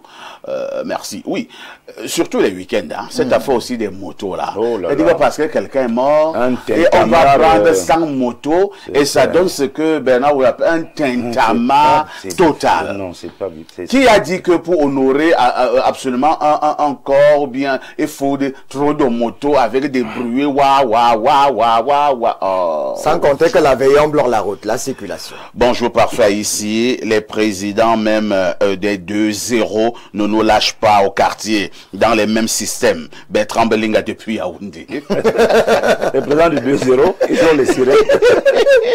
Ben là voilà, c'est un gars de 2-0. Hein. Ouais, mais je suis surpris. Bonjour Perfecto et à tout le panel. Cette dénonciation illustre parfaitement le reflet de notre société et de notre pays. Nous avons tous vu sur une chaîne nationale une carte... Donc, bon, vraiment, moi, je n'avais pas vu. Hein. Moi, j'ai vu. Moi, je n'avais pas vu. Moi, j'ai vu. Bon. La carte d'identité. Je préfère lire ce message qui est plus important. Bonjour, monsieur. Ici, au quartier Aoussa, moi, je parle pour les concours comme la gendarmerie. Pourquoi on ne peut pas faire un concours simple et réussir propre? Toujours, il faut avoir les relations, ou bien si c'est pas Dieu, c'est mort. Même l'armée. Bon, là, je n'en sais rien. Vraiment, moi, je n'en sais rien. Mais c'est que les gens font souvent ces concours, ils réussissent. Un autre message ce matin. Bonjour, Perfecto, le Osak Mambra des modérateurs. Et à votre richissime panel, hein, concernant la dénonciation de ce matin, je dirais que tout est une question d'éducation. Hein. Vous partez même loin aux enfants de haut cadre de la société. Je connais un vendeur de terrain étonne dans mon quartier que du jour au lendemain, il a acheté une petite voiture. Toyota Corolla. Il a retapé la coque, mais venez me voir lorsque ce dernier arrive au snack, il chosifie tout le monde. Et clé de voiture en main gauche, 3 téléphones en main droite. Le plus dernier téléphone laisse voir les 3 caméras, hein, vulgairement appelées iPhone. Quand il descend de sa voiture, le DJ connaît déjà le morceau d'entrée de ce dernier. Si on ne me met pas son morceau, quand il entre, il repart directement. Donc peu importe qui est assis, il s'en fout. Vraiment, après, on va dire que Paul Biya doit partir, que c'est lui qui a gâté le pays. C'est monsieur Winnie depuis Fougerolles qui envoie ces messages. Bonjour à tous sur le plateau. Juste pour dire à monsieur Chouenkam, pour lui, que la famille présidentielle n'est pas du genre qu'il parle mal là. Moi, j'ai un petit témoignage sur le fils du président qui est Emmanuel Franck Biya. J'avais arrêté l'un de ses grumiers dans un poste de contrôle. Je vous jure, ce type te parle avec respect, humilité. Quand c'est bon, il faut apprécier. Bonne journée à vous. Nous l'avons dit sur ce plateau. Que le cas Franck Emmanuel Biya, c'est vraiment un cas d'école. Ce monsieur est humble. Soyez son ami, ne soyez pas son ami, mais il est humble. Il est à l'image de son papa. Hein. Vraiment, le président Paul Biya, pour ceux qui ont eu la chance d'être à côté de lui, il est humble. Je vous dis qu'il y a des petits directeurs ici. Seigneur Jésus. Il te parle comme s'il parlait en torchon. L'esprit de pompe et de culte de la personnalité. On ne peut pas expliquer qu'une puissance, 5e puissance du monde par exemple, a des ministres avec des véhicules modestes qui viennent même en scooter au travail. Vous chez vous, vous n'êtes rien, vous êtes même sur leur férule, mais les gars, s'il n'y a pas 4 grosses jeeps, ou je sais pas moi, qui viennent là en train de faire tout le boucan possible du monde pour venir au boulot, on ne saura pas qu'il y a quelqu'un qui existe. Donc, il faut arrêter avec ces choses. Ça n'a pas de sens. Merci. C'est ce qu'il fallait dire concernant la dénonciation de ce matin. Nous marquons une autre touche pause qui s'impose d'ailleurs.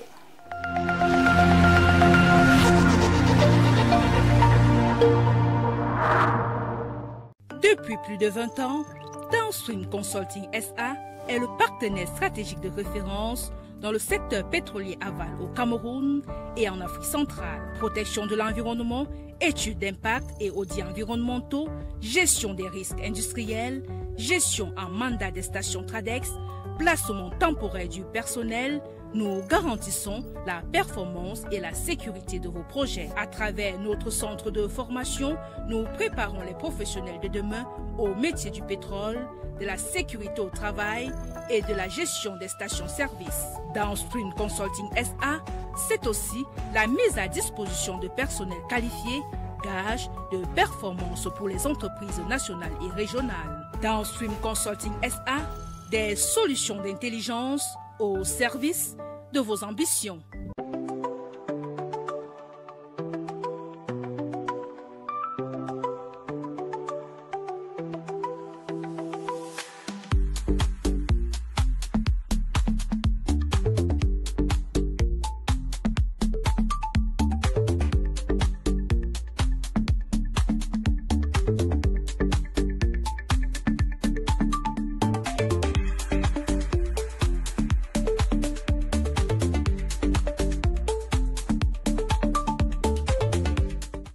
Échappé à l'ordinaire, bienvenue à Back of It Sun City, votre complexe 4 étoiles au cœur de la forêt équatoriale. Ici, le luxe rencontre la nature. Profitez de nos 125 lits pour un séjour de charme et de sérénité. un lieu d'exception pour vos événements, conférences, banquets. Donnez une nouvelle dimension à vos rassemblements. Laissez-vous emporter par l'action.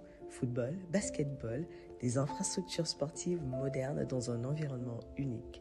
Après l'effort, le réconfort, accordez-vous une pause dans notre espace bien-être et beauté. Explorez ensuite notre parc écologique, un havre de paix alliant charme et sérénité.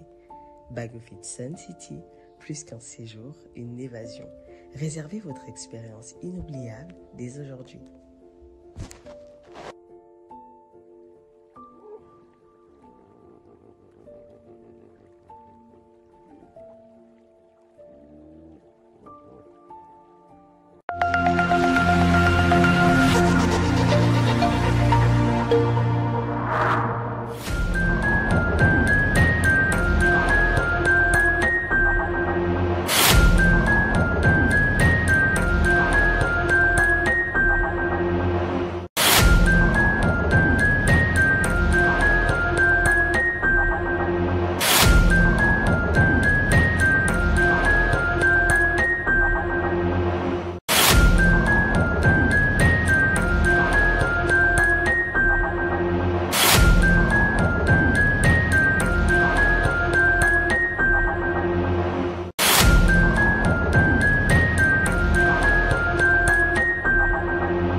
Vous êtes en direct sur Info TV et vous faites bien de regarder la télévision. Votre programme Espace Miné de ce jour vous propose donc ce sujet qui véritablement fait l'actualité au Cameroun. Il s'agit de cet appel aux villes mortes, appel lancé par le candidat Issa Chiroma Bakari, candidat malheureux de la dernière élection présidentielle au Cameroun. Ce matin, il est question de poser un commentaire sur cet appel et de nous demander si c'est la meilleure attitude de faire entendre sa voix lorsque nous sommes en politique. Je commence par passer la parole à Bernard Owona. Bernard Owona, pour ou contre les villes mortes au Cameroun? Vous savez, quand on vous dit morte, ville morte, ça sonne, c'est pas bien. Je pense que nous devons faire attention. Les leaders politiques, les entrepreneurs politiques au Cameroun doivent faire très attention parce que le peuple les regarde, le peuple les observe et je pense parfois ici que ceux qui proposent qu'on nous instaure même une dynastie au Cameroun ont raison parce qu'il vaut mieux qu'on ait un roi parce que chaque fois qu'il y a élection au Cameroun depuis 1992, on a des difficultés à rebondir.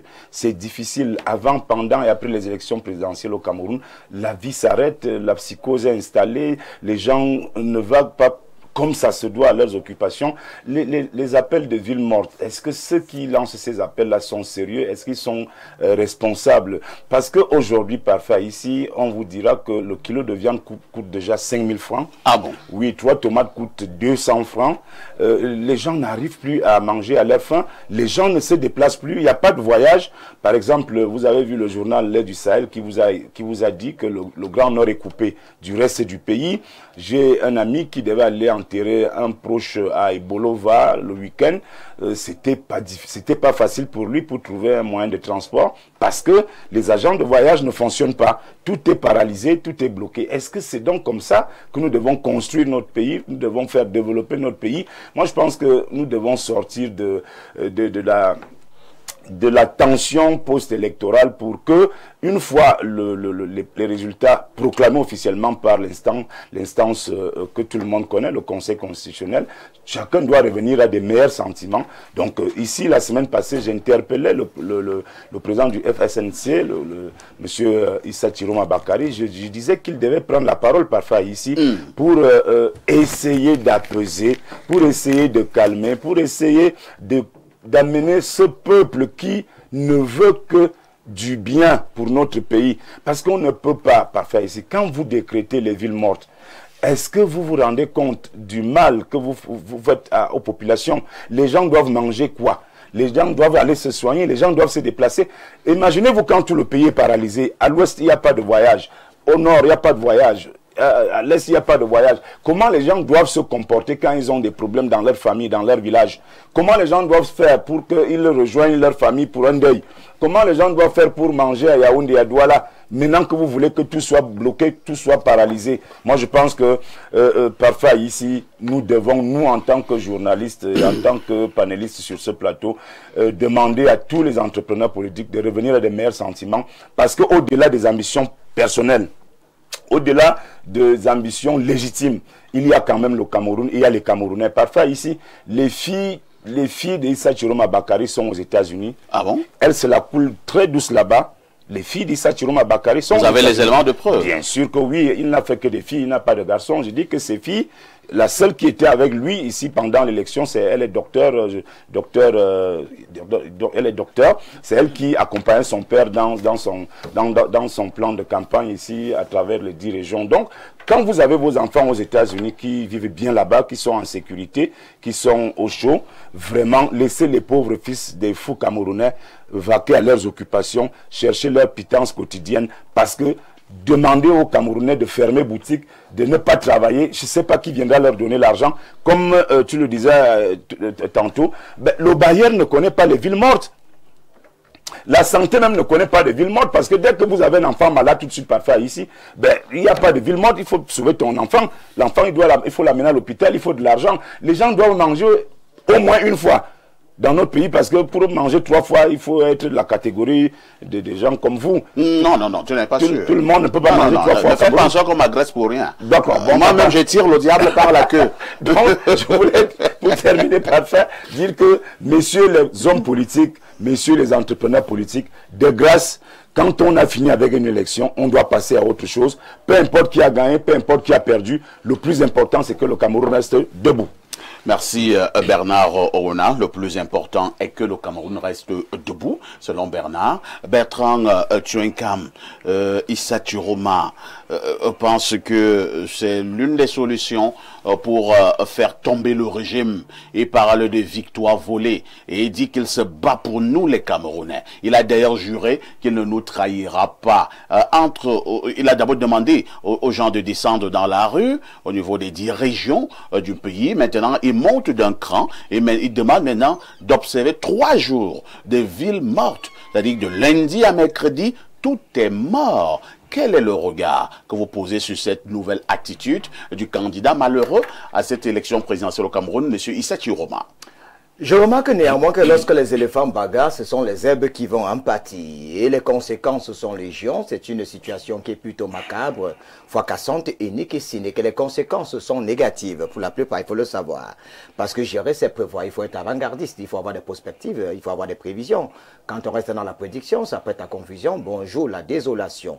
On aurait pu être avant-gardiste. Parce que je me rappelle que la première fois, il avait demandé aux gens, avant qu'on ne fasse, que le Conseil constitutionnel qu'on promulgue les résultats. Je crois qu'il avait lancé un mot d'ordre et ça avait été exécuté. Malheureusement, ça dit ce jour, il y a eu carrément une grogne du côté de la rue, il y a une ruée des individus du côté de la rue. Moi, ce que je remarque néanmoins, c'est qu'il est quand même écouté. Hein. Il est quand même écouté. Ah bon? Alors, s'il a eu 35%, ça sous-entend qu'il y a quand même des individus qui sont derrière cet individu. Mais là, maintenant, la question qu'il faut maintenant se poser, c'est que, est-ce que nous, en tant que journalistes, nous sommes pour les villes mortes? Non.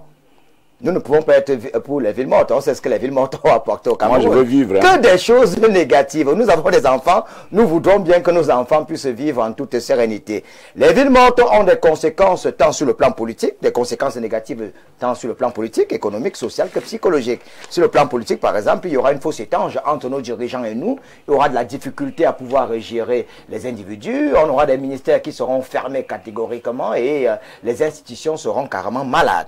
Allons sur le plan économique où les conséquences sont plutôt négatives. Il faut le savoir. En France, à cause des gilets jaunes, ça fait une année.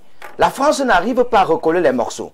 C'est-à-dire les gilets jaunes ont marché pendant une année consécutive. Jusqu'à aujourd'hui, la France n'arrive pas à trouver un budget. Parce qu'on a brûlé des routes, on a cassé des bâtiments. Aujourd'hui, la France est le pays le plus endetté de l'Union européenne. Et pour que la France mette un terme aux villes mortes, parce que je suis allé en France en cette période-là, c'était en 2018. Oui, je crois en 2018, oui, c'était pas évident. J'habitais au 17e. J'étais au 17e, donc à quelques mètres des Champs-Élysées. Oui. Je ne savais pas que les Blancs étaient aussi brutaux, hein, aussi violents. J'ai vu la barbarie avec laquelle la police et la gendarmerie a maté les gilets jaunes en France. J'ai dit c'était une violence inouïe. Vous savez, au niveau de ma fenêtre, je regardais ce qui se passait en bas. C'était dangereux. Hein. Vous savez que liberté ne veut pas dire libertinage. La France a beau être le pays des droits de l'homme, mais lorsque la liberté devient le libertinage, on peut... On a même sorti des blindés draconiennes pour pouvoir tordre le cou aux individus hors la loi. Il faut le savoir. Que vous soyez de l'aéroport. Parce qu'en France, à Paris, il y a 2 aéroports internationaux. Il y a Orly, il y a Roissy, Charles de Gaulle. Et de ce côté, il y a des Noirs comme vous, des Antillais qui sont là. Si à un certain moment on se rend compte que vous avez la cocaïne, vous saurez que même de ce côté, la barbarie peut naître. Ça dépend de ce qu'on peut trouver. Une arme ou je ne sais pas de quoi. Alors revenons maintenant sur les conséquences négatives. Les gilets jaunes en France, ça fait régresser la France. Actuellement, la France est le pays le plus endetté de l'Union européenne. La France n'arrive pas à trouver un budget. On a même nous-mêmes Premier ministre qui a démissionné, il est revenu. Pour dire que c'est pas facile. Donc, quelques jours de villes mortes, c'est le pays qui sera en lambeaux. Une année de villes mortes en France avec les gilets jaunes. Aujourd'hui, la France paye le prix. Imaginez un peu le port de Douala qui ne fonctionne pas. Le port de Kribi qui ne fonctionne pas, le port de Tiko qui ne fonctionne pas, le port de Garoua qui ne fonctionne pas, le port de Limbe qui ne fonctionne pas. C'est le Cameroun qui souffre, c'est la République centrafricaine qui souffre. Le Tchad qui va souffrir, le Gabon qui va souffrir, le Congo-Brazzaville qui va souffrir. Le budget même, parce que le budget c'est juste des prévisions. Oh, le prochain budget, ça restera comment? Si vous avez, parce qu'une route qu'on a brûlée, parce qu'un kilomètre de route, c'est 1 milliard de francs CFA. Vous savez que Douala a souffert avec des villes mortes, non? À un moment, à Douala, il n'y avait pratiquement plus de routes. Mais on a reconstruit ces routes. Mais s'il faudrait encore brûler ces routes et détruire les bâtiments, l'État prendra encore de l'argent où? Je vous rappelle que la dette camerounaise, si j'ai bonne mémoire, est de 14 milliards de francs CFA. Alors si on doit encore s'endetter pour construire les édifices, 14 000 milliards. 14 000 milliards de francs CFA. Vous imaginez, la dette actuelle du Cameroun, c'est 14 000 milliards. Alors s'il faudrait encore s'endetter pour reconstruire les routes, parce qu'en brûlant, en gâtant ces routes, on va prendre de l'argent pour les reconstruire. Ça sera chose difficile. Le PIB sera revu à la baisse. Actuellement, vous savez que l'arachide qu'on consomme à Yaoundé, ça vient de Garoua, non? On s'en sécule pas. L'arachide est devenu cher. La tomate, élevée. Le prix est élevé, il y a inflation. Le pistache, ça vient du nord, c'est cher. Les oignons coûtent extrêmement cher. Parce que j'ai suivi certains dire que lorsque Yaoundé respire, le Cameroun vit. Mais ce n'est pas le cas. Je vous assure que ce qui se passe ailleurs, là, ça impacte sur Yaoundé. Si Douala ne fonctionne pas, Yaoundé ne peut pas fonctionner. Si Douala ne fonctionne pas, la Guinée équatoriale ne fonctionne pas, la RCA ne fonctionne pas, le Tchad. Bon, imaginez un peu un conteneur qui doit aller du côté de N'Djamena. Ça passe comment? Ça ne passe pas. Donc c'est l'Afrique centrale qui va souffrir. Parce que le Cameroun, c'est le grand géant. Et le Cameroun, c'est la locomotive de l'Afrique centrale. La guerre, elle est psychologique. Hein? La guerre, elle est psychologique. C'est-à-dire, demander aux gens de ne pas aller. À un certain moment, les gens se disent, comme on avait volé le poisson de tel individu, si j'arrive, on va peut-être casser ma boutique. Ça peut avoir un impact. C'est-à-dire, les gens n'y vont pas parce qu'on vous aime, mais les gens, à un certain moment, ont peur de leur propre vie. Très bien. Et à un certain moment, ça crée un déséquilibre mental. Sur le plan social, il y a les règlements de compte. Parce que quand ça ne marche pas, on peut dire, Bertrand Tchenkam, a une très belle maison, oui, c'est le voisin des hauts commis de l'État. Quelqu'un peut profiter, vient par exemple brûler ta maison parce qu'il ne t'aime pas. Parce que quand il y a trouble comme ça, il y a parfois des jaloux qui profitent. La famine s'installe. La famine s'installe. Je vous rappelle que avant la proclamation des résultats, on a les supermarchés, les gens cherchaient le pain. C'était difficile. Vous voyez que le lendemain, quand il y a eu mouvement, là même l'essence était rare. C'était rare. Imaginons qu'on fasse par exemple un mois de désordre. Après on va manger quoi? Imaginez, il y a qu'actuellement, là, c'est la catastrophe. Comme vous dites qu'une semaine, vous n'allez pas aller au travail, vous allez bouffer quoi? Ça sera de la merde. Donc moi, je conseillerais les Camerounais à être un peu sérieux parce que les écoles, si vous faites ceci, il y aura de la misère encore, les écoles seront encore fermées, les enfants ne vont pas aller à l'école, ça sera une année blanche. Très bien. Prenons le cas de la France. Non, on a compris, on a compris. Permettez aussi responsable. Oui, permettez également aux autres d'intervenir. Sam Séverin Ango, il y a également une espèce de psychose, puisque nous lisons des messages au niveau des réseaux sociaux où on vous fait comprendre que tout le monde doit respecter le mot d'ordre, respecter le mot d'ordre des villes mortes.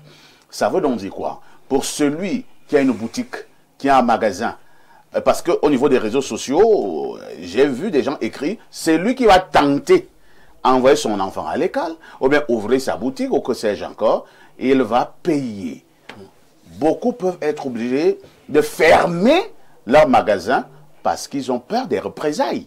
Ils sont dans une espèce de psychose. Comment on fait pour résoudre tous ces problèmes? Je voudrais d'abord m'adresser à ceux-là, à cette catégorie, hein, comme j'ai commencé par l'indiquer dans ma première prise de parole. Ce sont des histoires, entre guillemets, pour parler comme au quartier.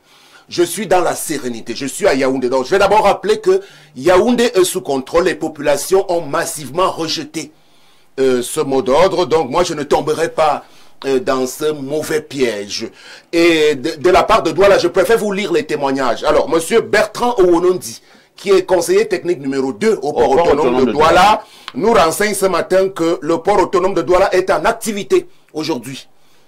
Le PAD, il n'y a pas l'ombre d'une paralysie de ce côté. Je lis également notre confrère Gilbert Elenzana, qui est à Douala, qui dit « Dans mon secteur, tous les collèges, lycées et écoles primaires ouverts, les enfants sont tous à l'école, seules les boutiques restent encore fermées. En tout cas, nous n'avons pas les mêmes problèmes et je reste convaincu que les villes mortes n'apporteront aucune solution aux problèmes des Camerounais. » Alors, je vous fais grâce de toutes les propositions qu'il a formulées par la suite parce qu'il pense qu'on doit plus se projeter vers les législatives et les municipales de l'année prochaine pour qu'on aille investir les mairies et le Parlement. Il y a Achille Assako, notre journaliste. Il est à Douala, qui dit que les boutiques, c'est une boutique sur 2 qui sont ouvertes. Ça, c'était les premiers commentaires à partir de 10 h du matin. Nous sommes déjà vers midi, à l'heure où nous produisions cette émission en direct. Le Cameroun se porte pas forcément, on ne respire pas à plein poumon, mais on respire quand même. Donc, ce que j'ai envie de dire ici, c'est que on ne va pas cesser d'exister, de respirer, parce qu'il y a Issa Chiroma Bakari, Boris Berthold, Rémi Ngonombong, Paul Chouta et Valsero et un autre qui se fait appeler Zumento ont demandé à ce que les activités puissent cesser. Où sont-ils d'ailleurs eux-mêmes? Parce que lorsque vous évoquez les exemples des autres pays, on voit des leaders qui prennent le pas et qui se mettent devant pour dire que voilà la cause. Quelle est cette cause qu'ils veulent défendre? Je pose la question à l'ensemble de mes compatriotes. Vous choisissez de rester à la maison. Non, alors, même les miens ne sont pas restés à la maison. Hein. Je peux vous garantir, mes enfants sont à l'école ce matin, comme dans la plupart. Alors, Sam Séverin, est-ce que ça va changer le résultat? Priorité au téléphone. Est-ce que ça va changer le résultat? Vous allez reprendre la parole. Et il y a Kawala qui s'impatiente au téléphone. Kawala, bonjour. Kawala, bonjour. Bonjour. Et il y a pourtant Kawala que nous avons en repérage, mais quelques soucis hein, au niveau du retour en studio. Kawala, bonjour. Bonjour, je vous entends. Voilà, Kawala, vous êtes la présidente du CPP. Vous êtes une femme politique qui n'est plus à présenter au Cameroun. Kawala, ce matin, nous parlons de l'appel de Chiroma qui demande que le Cameroun puisse observer des villes mortes à partir de ce matin. Quelle est la réaction de Kawala? Alors, la question qu'il faut se poser, c'est pourquoi M. Chiroma a demandé aux Camerounais d'observer les villes mortes.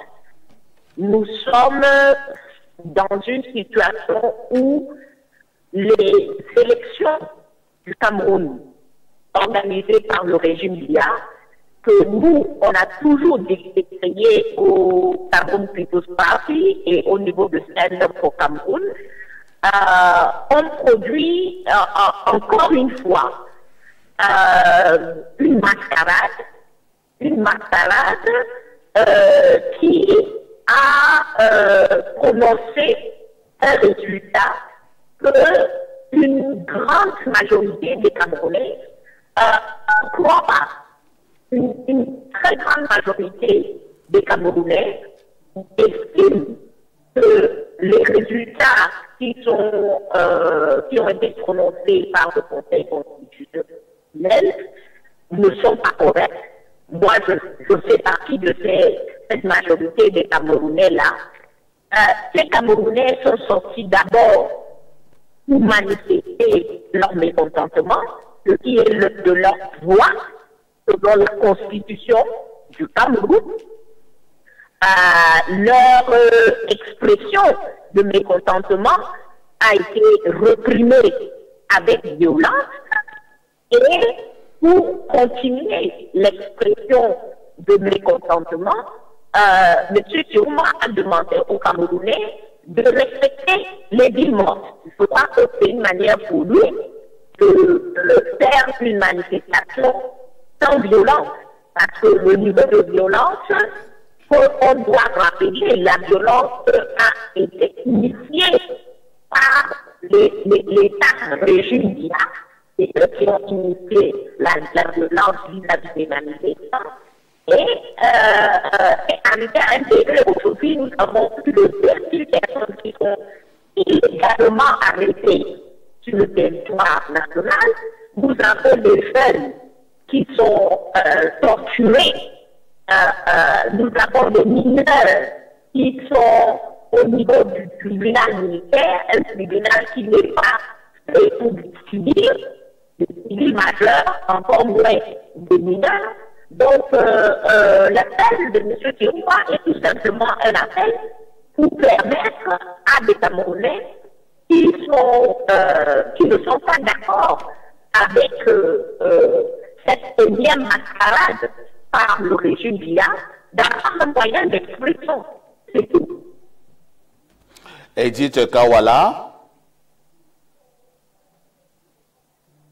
Oui. Je voudrais vous poser une préoccupation. Avez-vous pensé aux conséquences sur le plan économique, sur le plan social, sur le plan psychologique des villes mortes? Selon vous, est-ce que c'est la meilleure des façons de revendiquer? Écoutez, ce n'est pas à celui qui subit une injustice que vous devez demander comment est-ce qu'il va crier, comment est-ce qu'il va pleurer. La question que vous posez, il faut poser cette question au régime Biya. Est-ce qu'ils ont pensé aux conséquences économiques, psychologiques et sociales quand ils truquent les élections au but et au-dessus de 30 millions de Camerounais? C'est eux qui sont au pouvoir, c'est eux qui ont la responsabilité, c'est eux qui sont en train de violenter les Camerounais économiquement, psychologiquement et physiquement. C'est à eux qu'il faut poser cette question. Edith Kawala, merci d'avoir été là. Probablement, on vous reprendra avant la fin de ce programme. Merci et bon courage à tous les Camerounais. Tenons bon, on doit continuer à manifester et à refuser qu'on nous roule dans la farine encore une fois après 43 ans. Merci Edith Kawala, présidente nationale du CPP. Sam Severango, cette femme politique, semble soutenir ce mode de revendication. Oui, Edith Kawala fait partie de ces femmes politiques au phrasé assez viscéralement dressée contre le système depuis plusieurs décennies. Donc on connaît son style, donc elle a souvent été même à la base de ce type d'appel elle-même à l'époque aussi. Hein. Rappelez-vous par rapport à son association où elle préconisait des vendredis noirs. Donc bon, ça c'est pas... Maintenant, moi je regrette qu'elle soit intervenue au moment de ma prise de parole, mais maintenant je reprends un peu, ça me donne l'occasion parce qu'à l'instant je reçois, moi je préfère vous faire de la télé-réalité ce matin. Je reçois encore... une image, c'est accompagné d'une image. J'aurais pu vous projeter la vidéo envoyée par un confrère, Alex Coco, qui est président d'un syndicat de journalistes. Il est à Douala. Il n'y a aucune ville morte respectée à Douala. Donc c'est ce qu'il faut indiquer. Le port fonctionne bien, la plupart des quartiers, les gens sont allés à l'école. Donc, alors, il ne saurait d'ailleurs en être autrement parce que les Camerounais sont matures aujourd'hui. Ils auraient pu respecter un mot d'ordre émanant de qui? Quand on commence par identifier les auteurs de ces appels-là. Hier, M. Hugues François Ounana, qui est un journaliste réputé, qui a été longuement en service à Garoua, comme à CRTV Garoua, il raconte ça depuis quelques jours, l'épisode Issa Chiroma, au tout début des années 90, les années de Braise. Issa Chiroma, c'est un chef de guerre. C'est un chef de gang, habituellement. C'est ce qu'il a souvent fait. Est-ce que le mot n'est pas fort? Non, je vous dis, allez re-questionner monsieur Hugues François Ounana, journaliste hors échelle de CRTV qui a travaillé à Garoua. Comment il a fait la connaissance de Chiroma qui était planqué dans un maquis qui appelait déjà, il y a plus de 30 ans, à ce qu'on puisse bloquer, casser et tout. Donc, il est un peu dans son élément dans ce type de choses. Donc, c'est ce que nous disons aux Camerounais, que c'est le mauvais diable, finalement. Il ne peut pas être un bon diable aujourd'hui pour être celui autour duquel peut se cristalliser l'idéal du changement camerounais. Il ne peut pas avoir gagné cette élection, comme le rappelle Madame Kawala. Non, vous ne pouvez pas raconter. Au RDPC, nous sommes conscients que nous avons gagné, mais avec une majorité relative qui n'est pas celle de 2018 quand même. Oui, on est conscient de cela et il va falloir aller tirer les leçons. Moi, j'ai un ensemble de petites propositions en 1 minute que je vais émettre pour que on aille vraiment au solutionnement et à un apaisement définitif. C'est au cœur de l'État minimalement qu'on peut leur proposer, au soir de la prestation de serment, un ensemble de mesures dans l'urgence. Il s'agit de quoi? Nous demandons au président de prendre la pleine mesure quand même de cette grogne qui se fait sentir pas nécessairement dans la rue, parce qu'il y a de la grogne même parmi nous, parmi les cœurs. On sait qu'il y a un malaise généralisé. Ça, on ne peut pas s'en cacher. Maintenant, nous disons que les propositions émanant de ceux qui en appellent ne sont pas les bonnes. Donc, au soir de la prestation de serment, qu'il y ait dans l'urgence la formation d'une équipe gouvernementale avec de nouveaux visages. Pas simplement pour faire beau, mais une équipe de personnes ou de personnalités à qui on va attribuer des responsabilités concrètes. Malheureusement, véritablement. Nous avons toujours eu à émettre cet espoir que le président fera un vrai remaniement, que les lignes vont bouger, mais lorsque le président vient avec un réaménagement où on change ces 2 ou 3 personnes, on enlève Pierre, on remplace par Paul et tout cela, et rien ne change dans le fond. Est-ce que le président doit continuer avec cette manière de faire? Oui, justement. Il y en a même, moi je vais vous surprendre. Les Camerounais attendent un vrai remaniement ou alors un petit réaménagement. Oui, alors les Camerounais dans leur immense majorité, je pense qu'ils attendent un vrai remaniement de forte amplitude. Mais il y en a également qui pensent même que ce n'est pas le moment, il faudra attendre les élections, le lendemain des élections législatives et municipales pour faire le véritable chamboulement. Mais de plus en plus, nous demandons, sur un plateau comme celui-ci qui est très suivi, nous demandons au chef de l'État de prendre la bonne mesure de la situation. C'est-à-dire un chamboulement, vraiment le grand chambardement, c'est-à-dire à 80% pratiquement. Très bien. Et puis qu'on aille à un gouvernement resserré, qui ne soit pas hypertrophié comme par le passé avec 60 et 70 ministres et assimilés. On a évoqué un sujet tout à l'heure où la plupart se prennent pour des petits rois avec des cortèges par-ci par-là. On n'en veut plus. Il va falloir aller à un rétrécissement du train de vie de l'État. C'est-à-dire que cette équipe de 30-35 personnes maximum, à notre humble avis, aura des missions spécifiques dans un temps déterminé pour aller à une refondation. On peut même aller à une réorganisation profonde de l'État camerounais, c'est-à-dire des nouvelles dénominations de certains départements ministériels, et puis qu'on aille à la suppression de toutes ces choses budgétivores qui sont en train de ne pas faire le bon job autour des représentants de l'État. Et dernière petite chose dans l'urgence, il va falloir aller véritablement tenir le Conseil supérieur de la magistrature, parce que le corps de la magistrature est gangréné à plus de 50%. Il y a, je vous donne une information, plus de 850 dossiers disciplinaires de tous les magistrats camerounais qui sont à peu près 1700 quelque chose. Vous voyez donc, plus de la moitié du corps est aujourd'hui en nette difficulté. Et le corps judiciaire, qui est un corps important dans une république, doit être réhabilité pour qu'on aille à une véritable refonte de notre système camerounais. Mais je leur dis en sortant, dans cette prise de parole, ne désespérez pas. Parce que c'est toujours autour de ce chef de l'État, Paul Biya, et de son entourage, parce qu'on n'allait pas penser qu'il n'y a pas que, il y a que des mauvais dirigeants autour de lui. Il y en a qui ont de la conscience professionnelle, pour pouvoir ramener le calme et la sérénité sur l'ensemble du territoire. Merci, Sam Sévérin. Avant de passer la parole à Lendouk, en attendant également nos éditions du journaux, surtout le 20h et le 19h de ce soir, nous allons demander à nos téléspectateurs à travers le Cameroun, nous sommes là au niveau de la télé-réalité, à nous dire au niveau de leur localité si le mot d'ordre a été respecté. Est-ce qu'il y a ville morte à Garoua, à Amaroua, à Ngaoundéré, à Bafoussam, à Douala, à Ebolova, à Bamenda, à Bouya, à Limbe, et que sais-je encore. Donc, appelez-nous directement et dites-nous quelle est la température au niveau de votre localité. Alain, donc, vous prenez la parole pour nous dire si vous pensez que c'est l'ultime attitude d'un homme politique à adopter pour faire entendre sa voix, les villes mortes. Écoutez, s'il faut répondre à cette question telle qu'elle est posée, on peut passer à côté du véritable enjeu autour de cette question. J'ai aimé le parallèle qui a été fait tout à l'heure avec les manifestations des Gilets jaunes en 2018. Les Gilets jaunes, justement, c'est un mouvement d'humeur, de fronde, qui a été originé par une modification de la fiscalité autour des hydrocarbures. Alors, ça a impacté le prix à la pompe de l'essence, du carburant. Vous savez, ici au Cameroun déjà, pour faire le parallèle avec ce qui s'est passé en France, on devrait être normalement à un prix à la pompe des hydrocarbures situé à maximum entre 250 et 400 francs, si on était sérieusement gouverné. Et vous voyez, il n'y a pas eu ville morte, contrairement à la France. Les Gilets jaunes, leurs manifestations ont permis de créer une perte économique de l'ordre de 2 milliards d'euros en France. Mais c'est mal connaître l'histoire de la France que de vouloir imputer en réalité les difficultés de la République française actuelle aux seules manifestations des Gilets jaunes.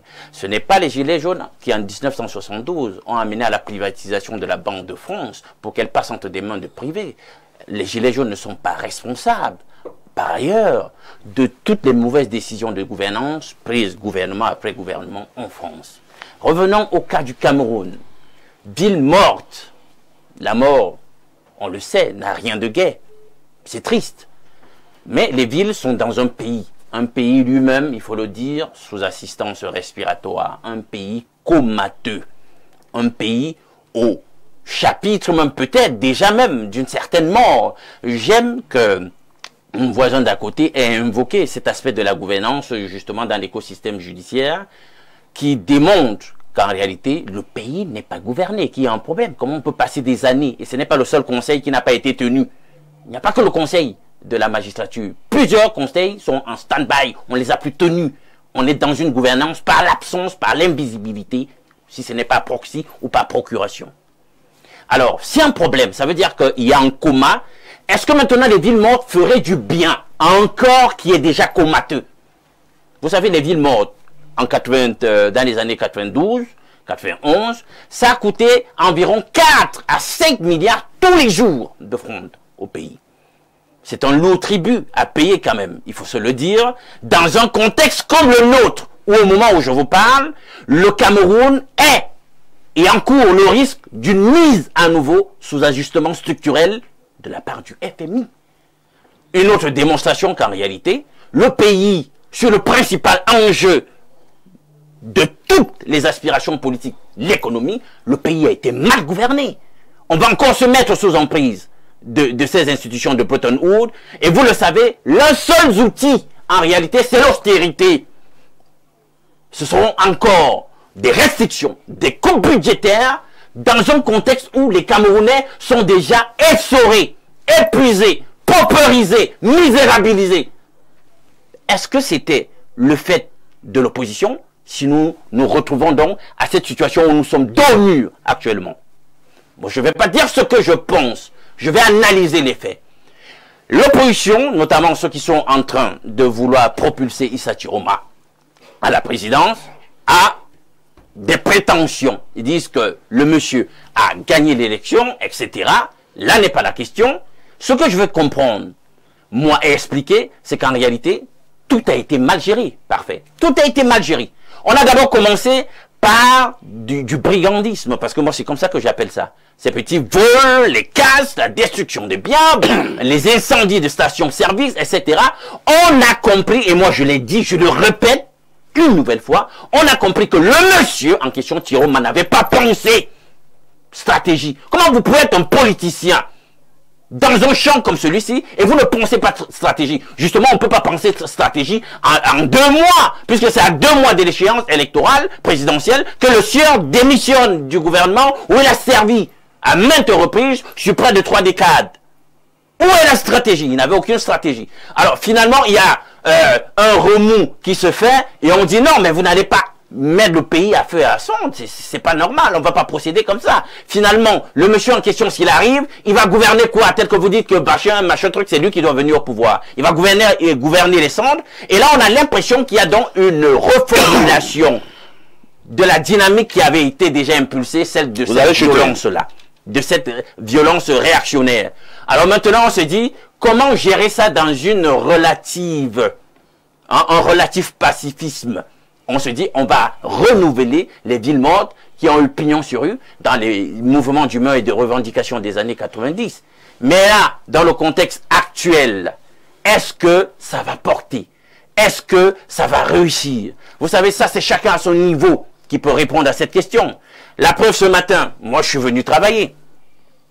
Je suis quitté chez moi, sous pluie battante, pour être ici et satisfaire un besoin d'information de ceux qui sont fidélisés à ce programme. Plusieurs autres au quartier sont certainement après la pluie. Cela signifie donc que vous n'avez pas respecté le mot d'ordre. Non, moi, la preuve c'est que je suis là, j'ai pas respecté le mot d'ordre. D'accord. Voilà. Ok, allons au niveau de la messagerie.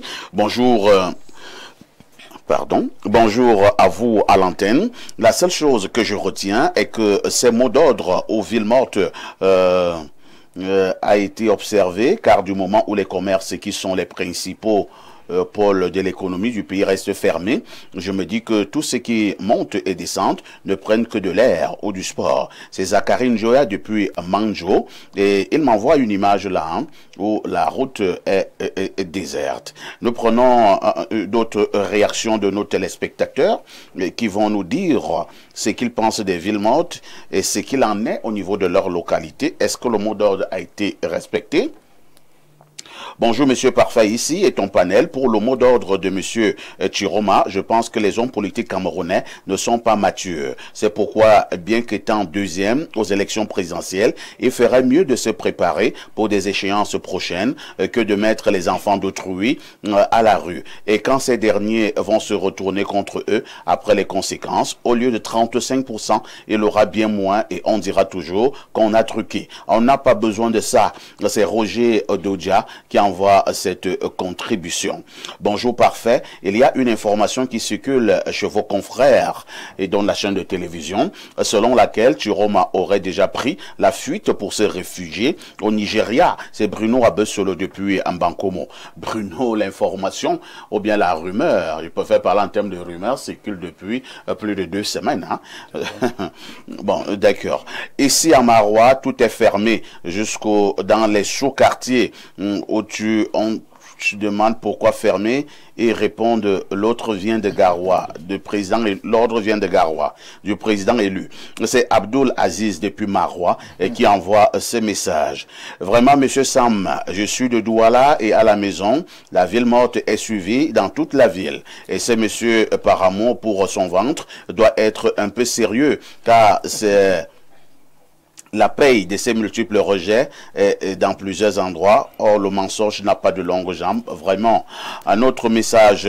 Bonjour Parfait, bonjour au panel. Je pense que cette Kabanwala ne devrait pas prendre la parole pour soutenir cette initiative des villes mortes. Je me demande si cette dame a évalué les dégâts et les conséquences que cela peut causer. Son discours ne passe pas et ne passera jamais. Les Camerounais sont matures. Nous ne céderons pas à cette instrumentalisation. Ici, en Colbusson, Yaoundé, tout va bien. Un autre message. Bonjour Parfait. Ango raconte n'importe quoi. Il dit une chose et soutient son contraire. Il dit que Douala se porte très bien, mais est incapable de dire que tous les élèves de la ville ne sont pas allés à l'école et que toutes les boutiques n'ont pas vu la porte ouvrier. Ici, à Kousseri, aucun élève n'est allé à l'école. Bonjour et excellent panel. Il y a effectivement ville morte à Garoua. En plus du soleil surélevé, s'ajoute la fermeture de toutes choses. J'ai dit que nous prenons les informations en direct. Hein. Donc chacun nous dit comment ça se passe dans sa localité. Est-ce qu'il y a ville morte? Alors bonjour. le monsieur de Kousseri, il parle de Douala, lui il est à Kousseri. Donc il ne peut pas être à Douala. Bonjour le plateau, parfait à ici. Ma boutique en location n'est pas prise à cause de cette crise post-électorale. Issa Chiroma a décrété 3 jours de ville morte. Où est le président élu? Pourquoi ne prend-il pas la parole pour nous rassurer? La nature n'aime pas le vide. C'est JP Niam à Yaoundé. Bonjour à vous s'il vous plaît. Dites au monsieur en veste qu'il garde son avis. Bonjour, Garoua est bel et bien en ville morte. Pas de personnes dehors, pas de moto-taxi. Les marchés et commerces fermés, les bureaux administratifs et banques fermés. Et ce qui m'étonne, les autorités de la ville demandent aux populations d'aller travailler, d'ouvrir les boutiques, les marchés, alors que eux-mêmes, leurs bureaux administratifs, les finances, les banques fermées. Mais pour qui nous prennent-ils? Un autre message. Bonjour à vous. Moi, c'est Aboubakar, motoman, dans la ville de Yaoundé. L'accusé pas Chiroma, accusé plutôt le régime au pouvoir, qui est le RDPC. D'accord. Autre message ce jour. Bonjour à vous, parfait, et à ton panel. Moi, je suis à Douala, plus précisément, à Bonabéry, Nestlé. Ici, toutes les écoles sont fermées depuis lundi passé. Jusqu'aujourd'hui, les boutiques pareilles. Le petit marché du quartier est timide. Juste quelques commerçants courageux. Beaucoup n'ont pas ouvert, pas parce qu'ils sont pour la ville morte, mais parce qu'ils ont peur d'ouvrir. Que Dieu vienne en aide au Cameroun. Nous prenons le point.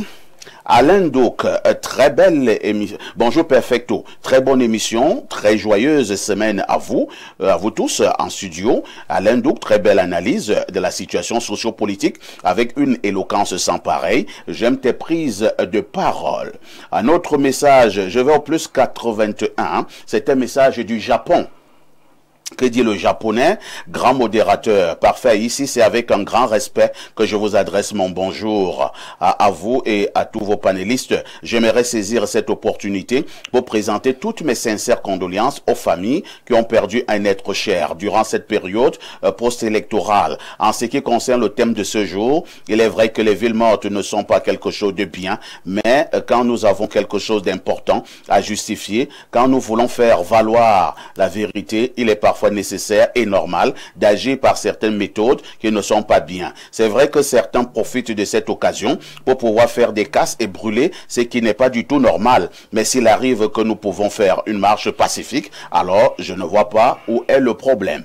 Bonjour Perfecto, suis Christian depuis Yaoundé. Monsieur Sam Séverin n'est pas là pour l'apaisement en traitant un candidat qui a 35% à l'élection présidentielle de gangster. Nous tous faisons des efforts actuellement pour que chacun vaque à ses occupations, pour que le mot d'ordre ne soit pas effectif, mais il faut que les gars du RDPC arrêtent avec leur arrogance. Allons au plus 213. C'est un message qui nous vient de l'Algérie.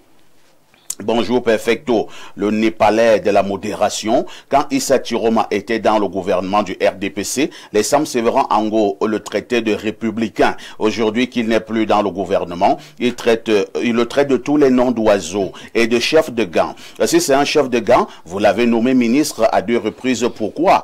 Si je comprends bien, selon le RDPC, être républicain, c'est dire ayop, ayop, ayop. Hier, Chiroma disait que le président Biya, c'est le soleil. Vous l'avez cru sur parole. Maintenant qu'il dit que M. Biya ne gouverne plus, vous le traitez de chef de gang. Monsieur Ango, arrêtons ça. Pourquoi vous lisez uniquement les publications de vos amis du RDPC? Vous parlez en tant que militant partisan du RDPC ou en tant que journaliste neutre et impartial qui relate les faits? Et à Sam Séverin de répondre. Oui, justement. D'abord, le qualificatif chef de gang n'est pas de moi.